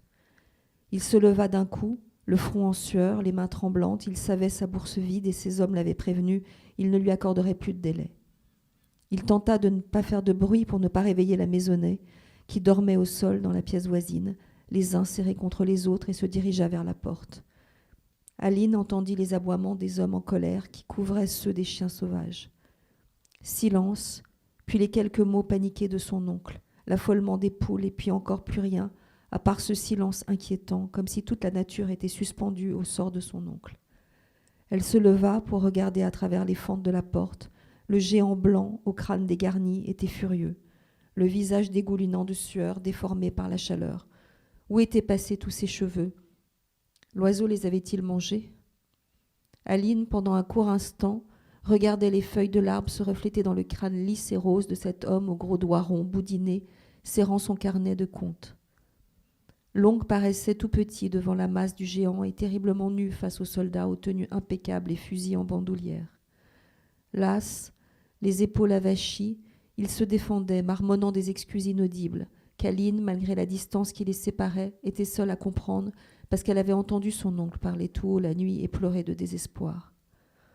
On le traita de paresseux, de voleur, 2 mots qu'il avait appris de la langue locale pour mieux communiquer avec les indigènes. Aline aurait voulu sortir pour leur expliquer que son oncle était un brave homme qui travaillait nuit et jour, mais les enfants n'avaient pas le droit de se mêler des affaires des adultes. Les soldats, avec 2 feuilles de papier quadrillées en guise de titre, réquisitionnèrent les champs. Dans un dernier sursaut de courage, Il tenta de garder son bétail et son toit où dormaient ses enfants. Le représentant de l'administration n'était pas sans compassion, mais il avait des supérieurs qui, eux, avaient des limites. Les soldats, sous le regard terrorisé d'Aline, embarquèrent les chèvres pour l'impôt d'impayé, promettant de revenir pour embarquer les vaches si la semaine prochaine la dette n'était pas soldée. Son oncle, par survie et pour l'honneur, tenta de résister en se jetant sur le soldat qui serrait dans ses bras la plus belle chèvre du troupeau. Ce cirque avait assez duré.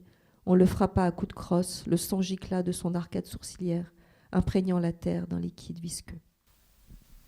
Merci.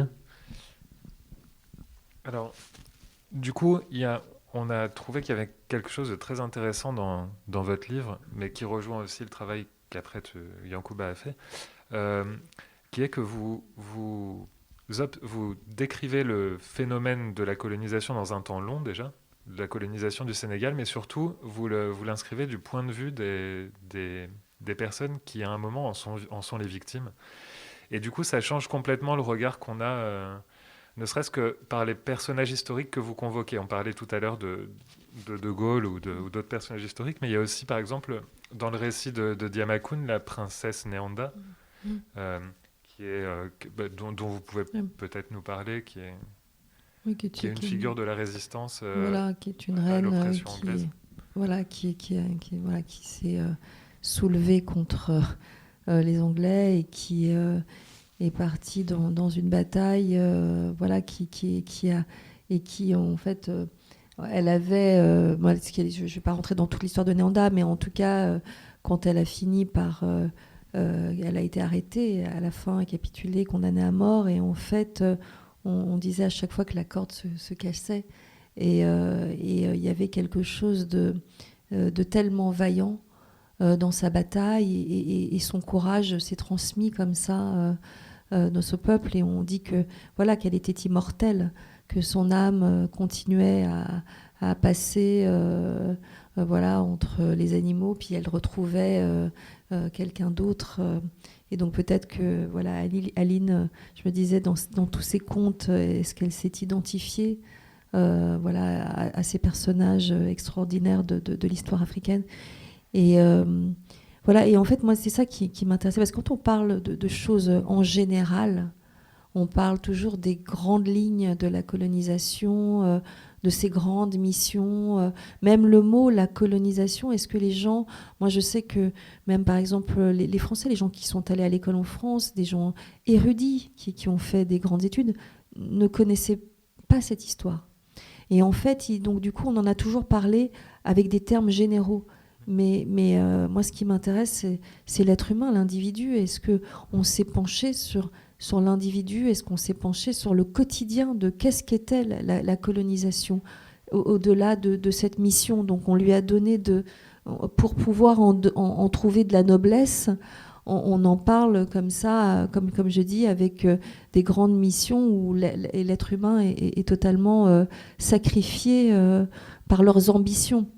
Et en fait, il y a donc on dit, et puis c'était pas si terrible, et puis c'était vraiment, on en garde des grands souvenirs, mais non, c'était cruel, c'était un système qui annihilait l'être humain. On sait que la démographie de l'Afrique a énormément chuté pendant la colonisation.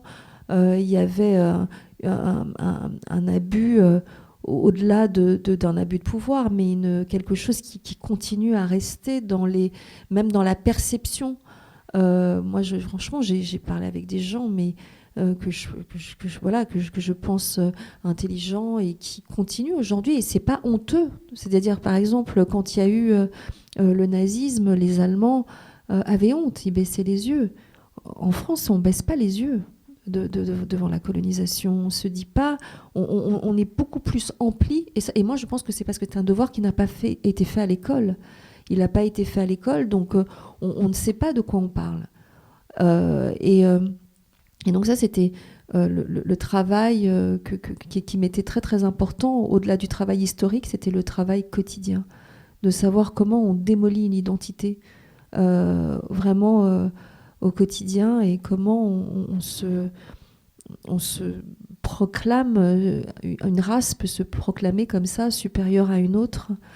Quand je vois, et à chaque fois, je ne peux pas m'empêcher, quand je vois les Sénégalais, même français, aujourd'hui, fouler le sol, les trottoirs de Paris, quand je vois même une femme en boubou ou en tongs, même l'hiver, j'ai toujours ce pincement d'une histoire qui n'a pas été dite et qui n'a pas été assez dite et je suis sûre que si elle était enseignée dans les écoles, il y aurait un autre regard sur ne serait-ce que demander. Moi, je pense que c'est important de demander pardon.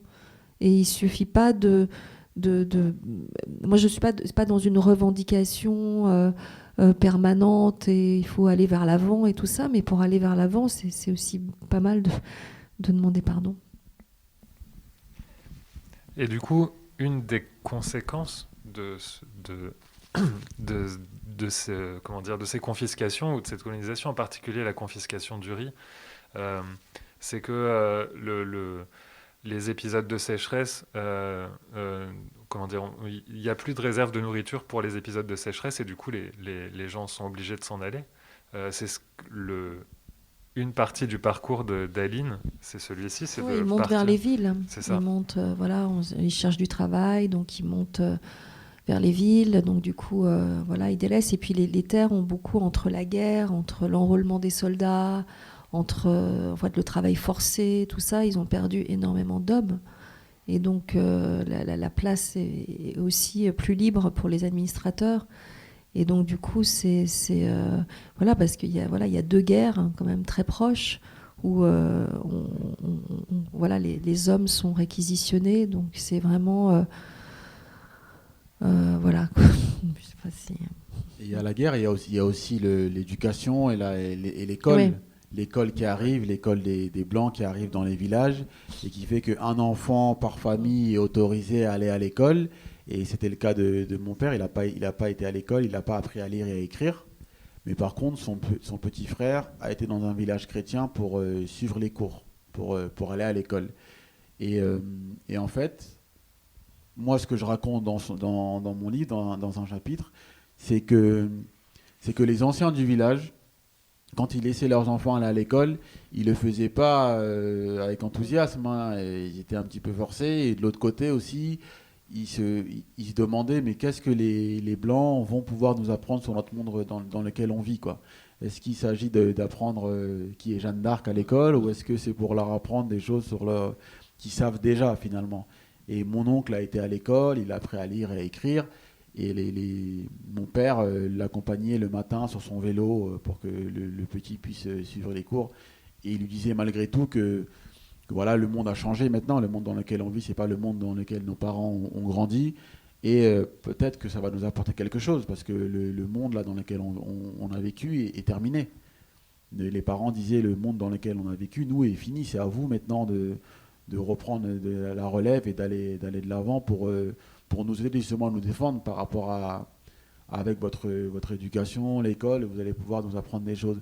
Mais chez les Diola, on a la culture du bois sacré et de la forêt. Hein. Je pense que même peut-être qu'à l'époque, les gens, ils faisaient pas de mathématiques, mais ils en faisaient quand même. Parce que pour cultiver les riz, il faut être bon en mathématiques. Pour cultiver la terre, pour délimiter la parcelle qu'on va cultiver, pour attendre l'arrivée de la pluie, pouvoir organiser ça, il faut être bon en... Je ne sais pas en quoi il faut être bon en mathématiques, il ne faut pas seulement avoir des bras, il faut être bon en chimie, il faut être bon en beaucoup de choses. Donc voilà, mais ça, personne ne leur a appris, ça a été transmis de génération en génération. Et mon père dit souvent, ce qu'il y a dans ta tête, c'est ce que ton père avait dans sa tête, et ainsi de suite. C'est-à-dire que c'est le père qui apprend des choses à son fils, qui l'apprend à son fils, et ainsi de suite. C'est transmis comme ça. Certains parlent de culture orale, mais c'est une transmission qui se fait de père en fils ou de mère en fille. Ou voilà, quoi. C'est pas les Blancs qui apprennent des choses, mais c'est les parents qui connaissent beaucoup, beaucoup de choses. Beaucoup de choses sur la pluie. Comme la pluie chez les Diola est très importante, parce qu'on cultive du riz, il y a plusieurs façons d'appeler la pluie. Moi, des fois, j'essaie de parler Diola avec mon père. Je lui dis quelque chose sur la pluie, je lui dis il pleut, il me dit non, là il pleut pas, c'est autre chose, c'est un autre terme. C'est pas la pluie normale, c'est une autre pluie celle-là. Donc voilà. coup, vous aussi, vous parlez de colonisation dans votre livre. Plutôt dans l'histoire de votre père, vous montrez comment dire, les séquelles de la colonisation sur une génération après celle d'Aline. Et, je vous laisse choisir un extrait à lire pour nous montrer comment vous avez voulu nous décrire ça. L'agriculture et la coupe du bois ont sculpté son corps. Apérao se débrouille, il fait son chemin mais ne manque jamais une occasion d'aider son père. Chaque année, au début de l'hivernage, il reprend son cadiendo. Abidjé s'énerve, il accable son fils. Travailler plus, accélérer la cadence malgré la chaleur. Vers le mois d'octobre, ils remplissent d'arachides plusieurs sacs de la taille d'un adulte. Après les avoir empilés les uns sur les autres, ils louent un camion pour le transport de marchandises. À Bignona, à Sindian, d'autres cultivateurs attendent avec leurs fils. Tous les Diola du Foni à la queue leu. Plus vous avez d'enfants, plus les sacs sont nombreux. Ça permet de cultiver en deux-deux. Le Saracolais Sitafa Touré et le Libano-Syrien Joseph Basile achètent les arachides. Les Libano-Syriens sont de plus en plus nombreux au Sénégal. Ils sont en rude concurrence avec les Français dans le commerce de l'arachide. Initialement en partance pour l'Amérique via Marseille, ils ont débarqué finalement au Sénégal. À la différence des Français, ils sont moins craintifs. Ils vont en profondeur dans la brousse, apprennent la langue, épousent des Diola et fondent des familles. Tous ceux qui ont vendu des arachides, ils connaissent Joseph et Sitafa. À l'époque, eux, ils vont dans tous les villages pour ramasser les arachides. Sitafa et Joseph sont à la tête de grands magasins et tiennent les comptes sur des papiers. Ils notent tout, font semblant de bien compter, de tout bien peser pour un commerce équitable. Ils se vantent d'être les meilleurs acheteurs de la région. Les autres sont des voleurs, ceci, cela. Mais comme souvent, celui qui fait le plus de bruit est celui dont il faut le plus se méfier, celui qui s'en ira un jour sans payer. Les arachides sont stockés puis acheminés en chaland le long du Marigot jusqu'à Ziguinchor. Les sols sont riches, la plante pousse bien. On obtient de grands rendements en quelques semaines seulement. Pendant la Première Guerre mondiale, la France transforme les arachides en huile de graissage, en glycérine pour les munitions. La production s'intensifie à partir de la Seconde Guerre mondiale afin de faire face à la pénurie d'huile végétale en Europe. Les graines sont distribuées gratuitement, les paysans récalcitrants sanctionnés. À l'origine, les Diola sont d'authentiques riziculteurs. Ils savent distinguer leur riz des variétés mandingues, asiatiques ou d'importation portugaise. Malheureusement, le déficit pluviométrique les force à adopter l'arachide comme culture commerciale. En plus d'être moins exigeante en eau, la légumineuse se vend mieux. À la fin des années 50, on parle de centaines de milliers de tonnes d'arachides décortiquées. Apéro prend une pause dans le récit. Je ne saisis pas l'ampleur de cet empire. Il recharge sa pipe, tire 2 bouffées, réajuste son chapeau. Regarde en face. Tu vois le bâtiment là-bas, le long? Oui, je le vois. J'ai compté 14 étages. Au port à Ziguinchor, les bâtons ils sont longs comme ça. Des arachides jusqu'à. Apéro siffle jusqu'à. Au port, on voit que ça. Des arachides seulement. En pagaille. Non, c'est trop. Si tu vois avec tes yeux, toi-même tu ne vas pas croire. Merci. Merci. Oui, on voit vraiment cette contraposition entre le riz et l'avancée de l'arachide qui après devient effectivement un élément très présent pas seulement dans le marché, dans l'économie, mais dans la vie de chaque individu. Il y a aussi un autre moment dans le livre où vous décrivez la façon dont votre père décorte l'arachide et c'est vraiment une pratique très particulière. Ça se voit vraiment comme pour la préparation du riz. Il y a aussi toute une façon de décortiquer l'arachide, de manger l'arachide. C'est vrai que moi, j'en ai toujours mangé, mais quand j'étais petit, je pensais pas que ça avait été imposé par la colonisation, la culture d'arachide. C'est pas quelque chose. C'est quelque chose qui est arrivé au Sénégal avec la colonisation. À l'époque, on n'en cultivait pas autant, et aujourd'hui, mais encore aujourd'hui, c'est resté. Malgré tout, c'est un héritage, c'est un butin, la colonisation qui reste encore là aujourd'hui. Et beaucoup de gens se retrouvent avec beaucoup d'arachides quand la saison arrive, et on en a tellement qu'on ne sait même plus quoi en faire. Ça se vend dans les marchés, on en voit partout, et ça ne coûte rien du tout parce qu'il y a un surplus en fait. Et ça a été imposé par la colonisation, et mon père a vu beaucoup, lui, de commerçants qui étaient français, mais beaucoup aussi des Libano-Syriens, parce que c'est une grosse communauté aussi au Sénégal. Et quand il dit parfois, comme mon père dit les blancs, pour faire référence aux colons. Des fois, c'est les Blancs, les Français, mais des fois, c'est aussi les Libano-Syriens qui ont été au Sénégal et qui ont fondé des familles au Sénégal et dans beaucoup de pays d'Afrique, mais beaucoup plus au Sénégal parce que les Libanais sont très nombreux au Sénégal. Et il me semble que après le Brésil, le Sénégal, c'est le pays où il y a le plus de Libanais. Donc après le Liban, le Brésil, c'est le Sénégal qui compte le plus de Libanais. Et maintenant, ils sont quasiment sénégalais, ils parlent la langue. Oui, c'est et il y en a ça, c'est beaucoup, que les mais Libanais voilà. se sont beaucoup plus intégrés dans les pays. En fait, ils parlent vraiment la langue, ils se considèrent vraiment dakarois et tout ça, ou sénégalais. Or que c'est vrai que les Français ont toujours gardé une communauté bien à eux, avec leurs écoles, leur culture, même dans les années 70-80, et leur plage où ils allaient pas dans la plage où allaient les Sénégalais. Il n'y avait pas d'apartheid évident, mais il y avait une apartheid vraiment de manière de vivre, en fait. C'est ça qui est fou dans les... Moi, je vois ma mère qui était blanche, qui épousait un homme sénégalais. Par exemple, aujourd'hui, je me suis posé la question, moi, tous mes amis d'enfance sont sénégalais. Au Sénégal. J'ai pas d'amis français qui ont vécu ou qui sont nés au Sénégal, même ayant eu une mère française. Et donc, du coup, c'est pour ça que ma mère m'avait beaucoup parlé de ça. Quand elle est arrivée à Dakar, elle est arrivée l'année de l'indépendance. Et en fait, elle a vraiment été mise de côté en fait, il y avait vraiment la société française. Et en fait, on lui disait, mais Mandela épouser un noir, c'est une chose, mais d'en faire des enfants, c'est pas possible.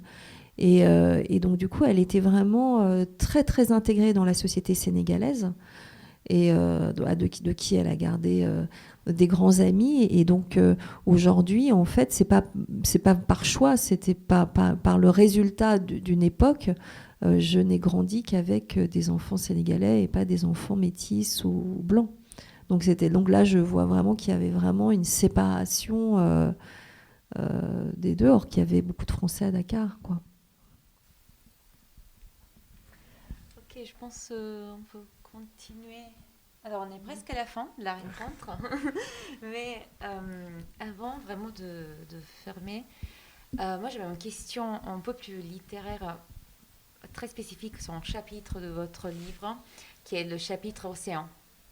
En fait, c'est le chapitre où vous racontez, même pas dans le détail, la traversée que votre père a fait de port de Dakar pour la France, pour arriver en France. Et c'est en fait ce chapitre lié à une thématique que Julien et moi on appelait la thématique de la discrétion.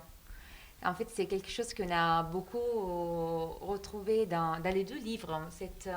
Dans certains personnages de vos livres, on a constaté une certaine forme de réticence à parler, à partager des faits qui sont liés à un passé douloureux. Et dans Bodiola, cette thématique est très présente. Il y a vraiment des moments de la vie de votre père qui sont, on peut dire, presque des tabous. Vraiment des expériences, des moments de sa vie qu'il a vraiment difficulté, comme vous dites dans le livre, de raconter et même à revenir toute seule. Et c'est par exemple cet épisode-là de la traversée. Donc, il me semble que je ne sais pas si vous avez effectivement eu la possibilité de poser des questions spécifiques à votre père sur cette expérience-là. Il y a une chose que je vais vous avouer, je vais vous dire maintenant, ce livre, je l'ai un peu écrit en cachette. Oui. Et je l'ai écrit en cachette pour une chose importante, c'est que au début, quand j'ai voulu faire ce projet, moi je voulais beaucoup travailler sur le voyage en bateau. Parce que j'ai appris quand j'avais 20 ans que mon père était arrivé en France par bateau, et pour moi ça a été un choc, parce que je ne m'étais jamais vraiment posé la question de savoir comment il était arrivé en France. Je pensais qu'il était arrivé en avion comme tout le monde. Et on regardait un jour un reportage sur TF1 d'un bateau corse qui est arrivé avec des migrants. Et mon père m'a dit, moi, à l'époque, je suis arrivé en France aussi sur un bateau. Et ça m'avait fait un choc, j'étais surpris. Je me suis dit, mais comment ça se fait que moi, je n'étais pas au courant de tout ça ? Et quand j'ai voulu écrire le livre de mon père, j'ai voulu commencer par ça, par le voyage en bateau. Et j'avais passé une année en Angleterre à l'université, et j'avais suivi un cours de creative writing. Et je devais rentrer pendant les vacances du mois de mars à peu près pour justement poser des questions à mon père pour commencer mon projet à l'université en Angleterre. Et j'étais rentré en me disant, ben, je vais raconter l'histoire de mon père, mais je vais beaucoup plus me concentrer sur le voyage en bateau. Et donc j'arrive dans le salon avec un bloc-notes et un stylo et je lui dis, ben, raconte-moi ton voyage en bateau. Et là, ça l'a mis en colère. Là, ça l'a mis en colère et je l'avais jamais vu autant en colère. Et il s'est demandé, mais pourquoi est-ce que tu veux savoir ça, d'une, et de deux, pourquoi est-ce que tu prends un carnet et un stylo pour prendre des notes, pour faire quoi avec ça? Est-ce que c'est de la politique? Tu vas le raconter à qui? Qu'est-ce que tu veux en faire? Et donc, en fait, quand j'ai écrit ce livre-là, ça m'a pris presque 10 ans, je l'ai écrit en cachette. Je devais lui poser des questions sur Voyage en bateau, mais sans prendre de notes. C'est-à-dire que j'étais dans le salon avec mon père, je lui posais des questions, il me répondait, je rentrais tout dans ma tête et j'allais dans ma chambre et j'écrivais après tout ce qu'il me racontait parce que je voulais pas qu'il y ait entre lui et moi il y ait un bloc-notes ou un stylo parce que ça allait un peu l'inhiber et ça allait un peu le mettre en colère. Donc le voyage en bateau, c'est quelque chose, un chapitre qui est très douloureux pour lui, il ne veut pas trop en parler. J'ai quelques éléments comme ça, je sais que pendant plusieurs semaines il allait sur le port de Dakar pour demander du travail en Europe. Pas forcément en France, hein. Il aurait pu aller aux États-Unis, il aurait pu aller ailleurs en Europe, mais il est arrivé en France et il demandait le matin, avant l'aube, il demandait du travail sur les bateaux, s'il y avait du travail. Et un jour, il a pris un bateau pour arriver en France. Et voilà son histoire, quoi. Mais il aurait pu aller aux États-Unis ou même en Côte d'Ivoire, parce qu'avant d'arriver en France, il a vécu 2 ans en Côte d'Ivoire. Et la Côte d'Ivoire, c'était Abidjan, c'est le cacao, c'est la capitale d'Afrique de l'Ouest. Pour moi, c'était vraiment une ville. Bon, encore aujourd'hui, ça me fascine autant que, même plus que New York. Moi, j'ai beaucoup plus rêvé d'Abidjan que de New York dans ma vie. D'ailleurs, j'ai eu la chance d'aller à Abidjan il y a quelques années. Et mon père a vécu 2 ans en Côte d'Ivoire. C'était une grande ville. Et encore aujourd'hui, hein, quand on y va, on voit des grandes avenues. Et c'est vraiment une très grosse capitale. Et du coup, pour écrire ce chapitre, qui en plus c'est vraiment un moment très intime de votre livre, et moi j'ai beaucoup aimé la façon dont vous l'avez écrit, parce que déjà c'est très particulier cette écriture, vous avez choisi la forme de la deuxième personne singulière, et on a vraiment l'impression qu'il vous parlait en fait avec votre père, on a vraiment l'impression en tant que lecteur d'être un peu oublié, il faut dire, de rester un peu à la marge, mais on a aussi la possibilité de vous voir dialoguer avec votre père, d'assister à ce moment très intime où vous restituez le récit de sa traversée. Et du coup, ma question est, comme un chapitre, effectivement, il y a sur cet moment de sa vie, pas trop, il ne va pas dans les détails, vous n'arrivez pas à décrire vraiment tous les 8 jours de traversée, mais quand même, vous décrivez, vous racontez la situation, l'ambiance, même les sentiments qui ont précédé le départ, ont suivi le départ du port de Dakar. Vous parlez aussi de certains dialogues avec des compagnons du voyage. Vous écrivez ces pensées. Et donc, ma question est, est-ce que c'était vraiment le seul chapitre du livre, ou que les autres, c'est vraiment des faits réels, réellement, qui se sont vraiment passés, ou vous avez dû imaginer, et peut-être aussi on peut inventer, ou vous êtes vraiment resté sur les faits que vous avez pu retrouver? Vous avez tout dit, hein, c'est exactement ça. Non, mais vraiment, c'est incroyable, hein, l'étude, la préparation, c'est fascinant. Vous avez vraiment travaillé, et puis là, je peux plus rien dire, hein, mais c'est très bien dit. En fait, c'est vrai. J'ai beaucoup aimé les chapitres, oui, en fait. Ce chapitre-là, la semaine dernière, j'ai fait une rencontre avec des lycéens à Saint-Denis pour le festival Hors Limite, et ils m'ont posé la question, ils m'ont dit, est-ce que dans ton livre, tout est vrai? Et je leur ai dit, ouais, tout est vrai, c'est authentique. Mais en même temps, dans le chapitre Océan, j'ai dû inventer. J'avais quelques éléments, je savais qu'il avait voyagé avec 6 personnes dans la cabine, dans le bateau. Et après, c'est de l'imagination, c'est de me dire qu'est-ce qui se passe sur un bateau pendant 8 jours. À quoi on pense quand on n'a jamais pris la mer et qu'on quitte son village pour aller dans un pays qu'on ne connaît pas, qu'est-ce qui se passe? Donc c'est ce que je voulais raconter dans ce chapitre Océan. Et j'ai inventé.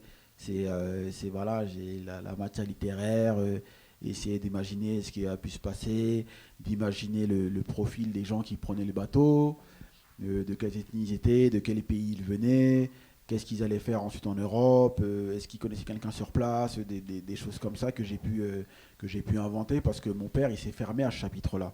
Ça, c'était le chapitre qui aurait pu être le premier de ce livre-là. D'ailleurs, je pense que dans une version que j'avais avant du livre, Océan, c'est le premier chapitre. Ça s'ouvrait vraiment sur ça. Et après, j'ai décidé de le mettre plus vers la fin, et j'ai inventé, bien sûr, j'ai inventé des choses, parce que j'aurais pu, en fait, titiller mon père, creuser un peu pour qu'il me raconte vraiment ce qu'il a vécu sur ce bateau-là, mais il s'est fermé parce qu'il s'est mis en colère, et parce qu'en fait, ça dit aussi quelque chose sur le rapport qu'il a à son histoire. C'est-à-dire que plutôt que de forcer quelqu'un à parler ou faire des recherches pour raconter ce qui a pu se passer, accepter que la colère et le silence, ça fait partie aussi de l'histoire des gens. D'ailleurs, je crois que c'est Victor Hugo qui dit que l'imagination, c'est la reine du vrai. En fait, je pense que c'est Victor Hugo. En fait, oui, vous avez imaginé, vous avez dû inventer, mais je pense que c'est au-delà de projets littéraires. C'est peut-être tout simplement ce que vous faites en tant que fils en repensant à l'histoire, à cette expérience de votre père. Oui, il y a aussi un livre que j'ai lu qui s'appelle Notre case est à Saint-Denis 93. C'est d'un écrivain qui s'appelle Bouba Touré. Et c'est publié dans une maison d'édition, une petite maison d'édition, je crois que c'est la Goutte d'Or ou quelque chose comme ça. Je n'ai pas la maison d'édition en tête. Et c'est un livre que j'ai trouvé par hasard quand je travaille à la bibliothèque de Saint-Denis, en 2017, 2018 par là. Je suis tombé par ailleurs sur ce livre-là. Et je l'ai emprunté. Et en fait, lui, il raconte, il est malien d'origine, il est né au Mali, il a grandi au Mali, Bouba Touré. Et il raconte son arrivée en France et comment il travaillait à l'usine. Et il parle beaucoup en fait de son voyage en bateau. Il est arrivé quand il avait 17 ans. Et donc en fait, pour écrire l'histoire de mon père, j'ai aussi posé beaucoup de questions à cet écrivain malien, Bouba Touré, pour qu'il me raconte vraiment comment lui il s'est senti quand il est arrivé en France et quand il a pris son bateau. Après, j'ai pas forcément obtenu plus de réponses qu'avec mon père. Il y a des choses qu'il a, soit ils disent qu'ils ont oublié, ou alors ils en disent pas beaucoup, pas plus que ça. Mais je pense que il y a à la fois de l'oubli, certes, mais il y a aussi peut-être que voilà, c'est derrière eux, c'est passé. Peut-être qu'un jour ils vont le raconter, mais le moment n'est pas encore arrivé.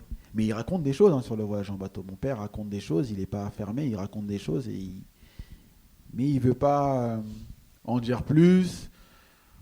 Quoi, je sais pas, j'ai mon idée, mais on attend, on verra bien. Hein. Peut-être que ce livre-là, c'est le premier roman. J'en ai un deuxième en tête qui sera pas ce sera pas un récit biographique, mais peut-être que dans 3-4 livres, je reviendrai à la figure du père et on en saura un peu plus. Hein. Il y a des écrivains parfois qui écrivent sur leur famille et ensuite ils écrivent d'autres livres et après, quelques années après, ils reviennent à l'histoire de leurs parents. Merci beaucoup. Et Karine Silla, du coup, on avait de la même manière une question sur le travail vraiment d'écriture que vous avez fait.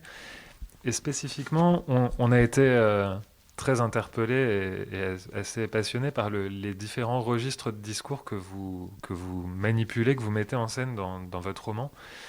Et on se demandait comment est-ce qu'on fait déjà pour se réapproprier des discours, par exemple des discours haineux du colonialisme, des colonialismes.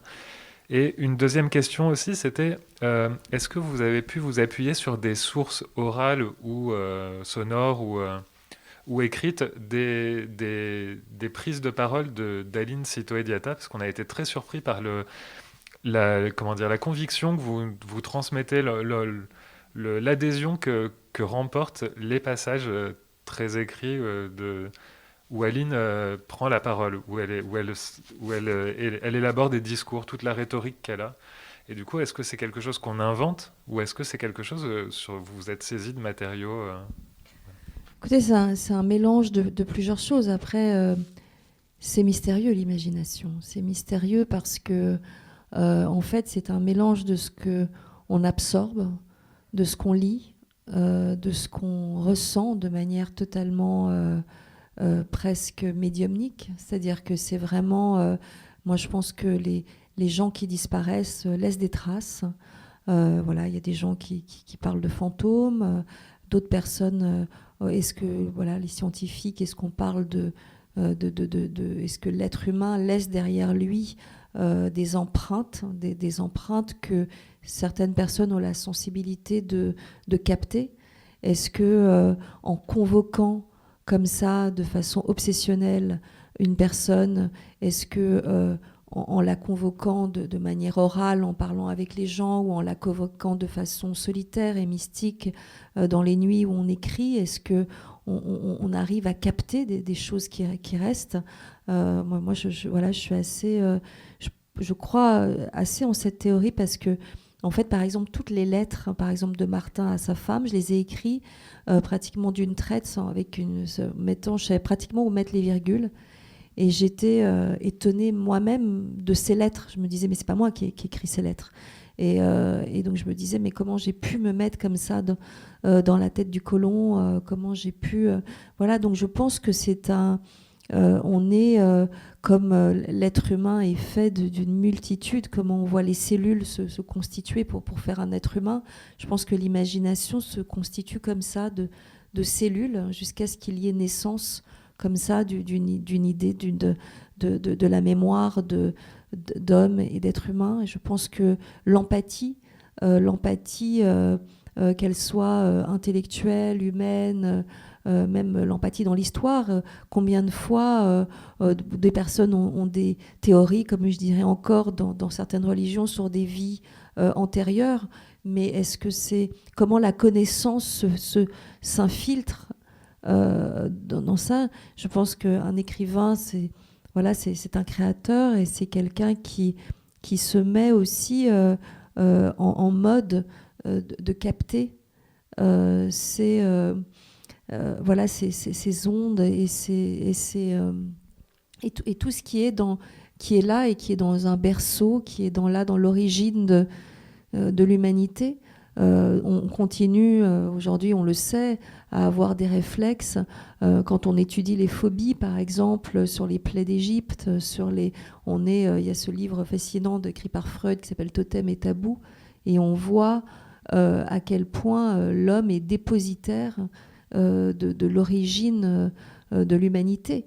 Et donc du coup, je pense que c'est juste, à un moment donné, quand on se laisse aller dans cette recherche et dans ces voix qui parlent en nous, qui nous habitent. Moi, j'ai plus la chance d'avoir mon père, mais je sais que sa voix était là par bribes, et je me dis même tout ce qu'il m'a déposé de son histoire, tout ce qu'il ne m'a pas déposé, tout ce qu'il ne m'a pas dit, tous ces silences que je garde en moi. Et ça, c'est quelque chose qui, je pense qu'aussi, écrire, c'est retraduire les silences, c'est retraduire tout ce qu'on a essayé qu'on n'a pas forcément eu les mots et qu'on n'a pas entendu, et puis on les ressort comme ça avec une plume, je crois. C'est vrai, vous posez la question de savoir s'il y a eu des captations sonores de la voix d'Aline Sitoé-Diatta. Je pense non.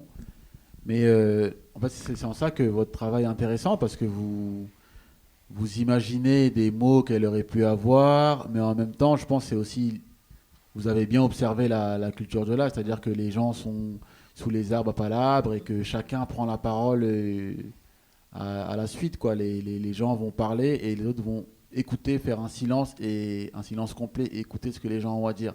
C'est vrai que c'est quelque chose qu'on remarque souvent dans notre culture. Hein. Moi, quand je vais au Sénégal et que je suis dans le village, à chaque fois que j'arrive, il y a toujours quelque chose de solennel. Et je viens rendre visite à mes frères, à mes cousins, à mes tantes et à mes oncles. Et avant mon départ, ils se rassemblent tous comme ça, et chacun, un par un, prend la parole. Mais quand la personne prend la parole, tout le monde écoute. Et moi, j'imaginais vraiment ça en imaginant la vie d'Aline Sitoé-Diatta. J'imaginais vraiment une personne qui prend la parole et tout le monde est là à l'écouter. Et c'est ça, voilà, qui est vraiment intéressant. C'est le cadre que vous avez posé. Et sans forcément savoir vraiment ce qu'elle a vraiment dit à ce moment-là, quand elle prend la parole, mais vraiment d'imaginer ce qu'il y a autour, le respect, le sérieux chez les gens, et voilà, de voir les vieux qui disent parlez plus fort, ou taisez-vous, ou laissez-la parler. Voilà, ça, c'est quelque chose qu'on remarque souvent quand on va au Sénégal.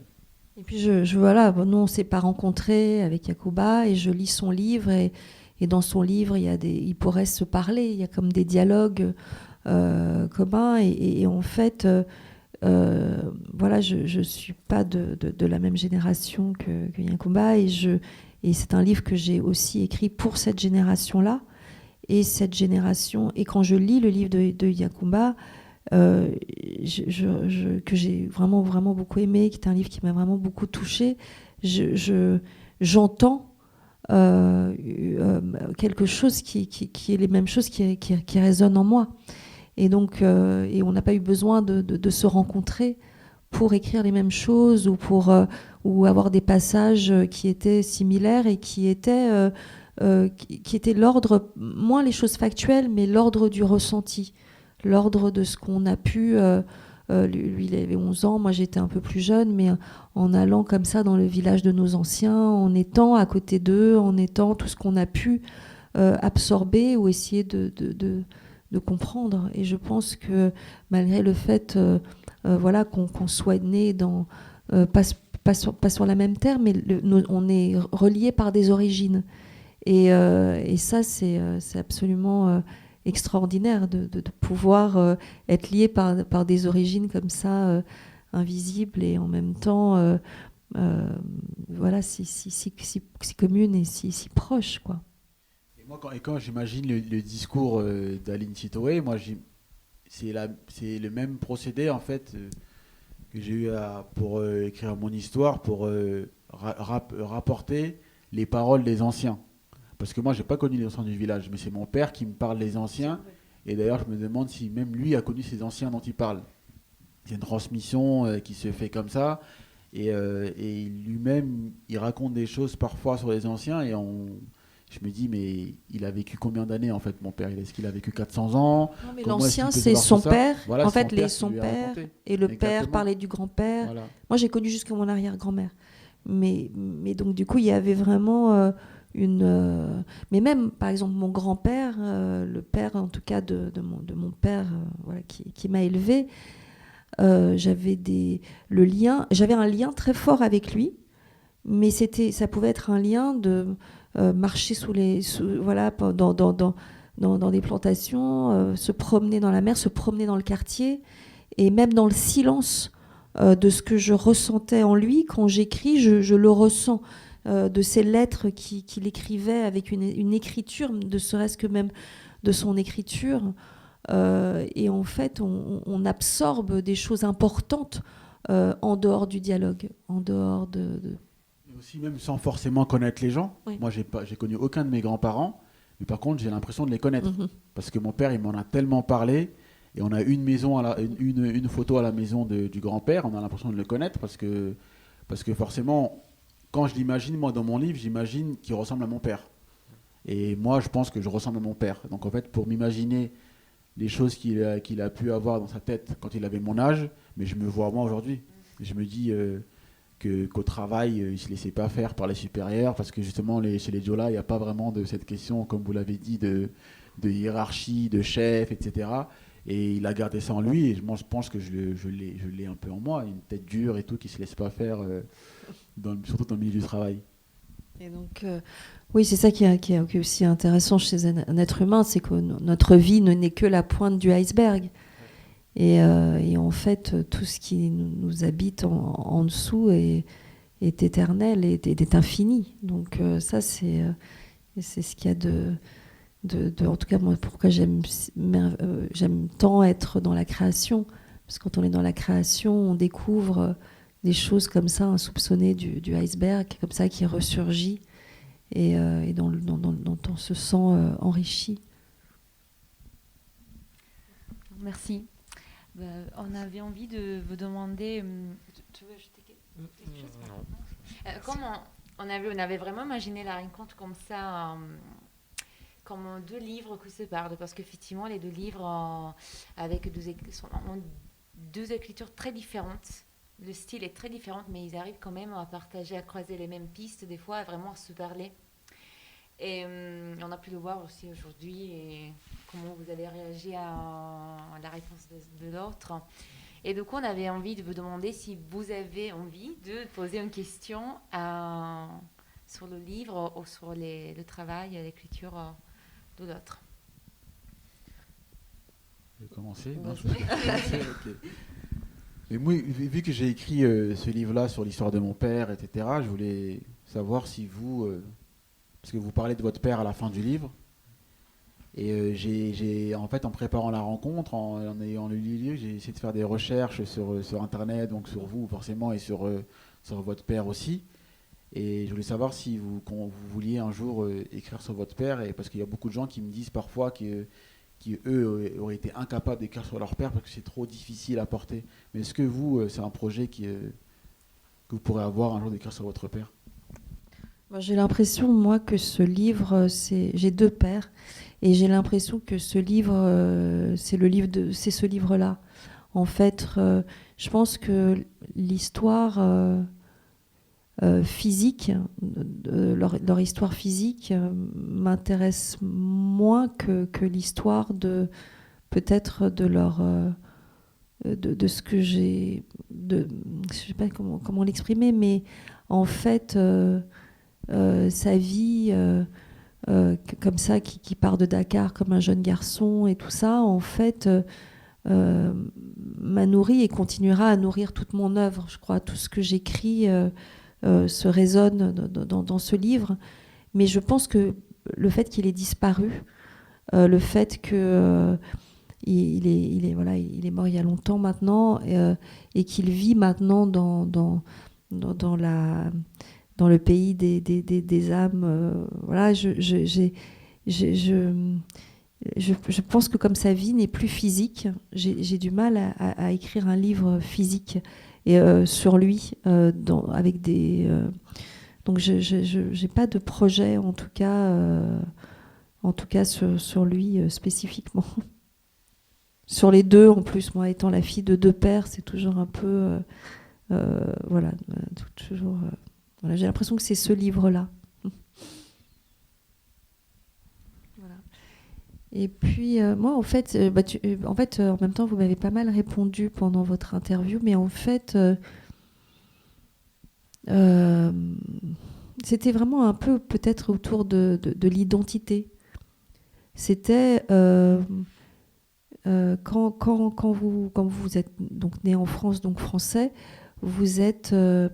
vous vous sentez rattaché à la culture française ou dans le sens, est-ce que vous avez, mais vraiment comme est-ce que vous sentez un miroir en fait en vous, c'est-à-dire que est-ce que la culture française, la guerre, tout ce qui a pu se passer dans l'histoire de France, quel est le rapport que vous entretenez avec l'identité française?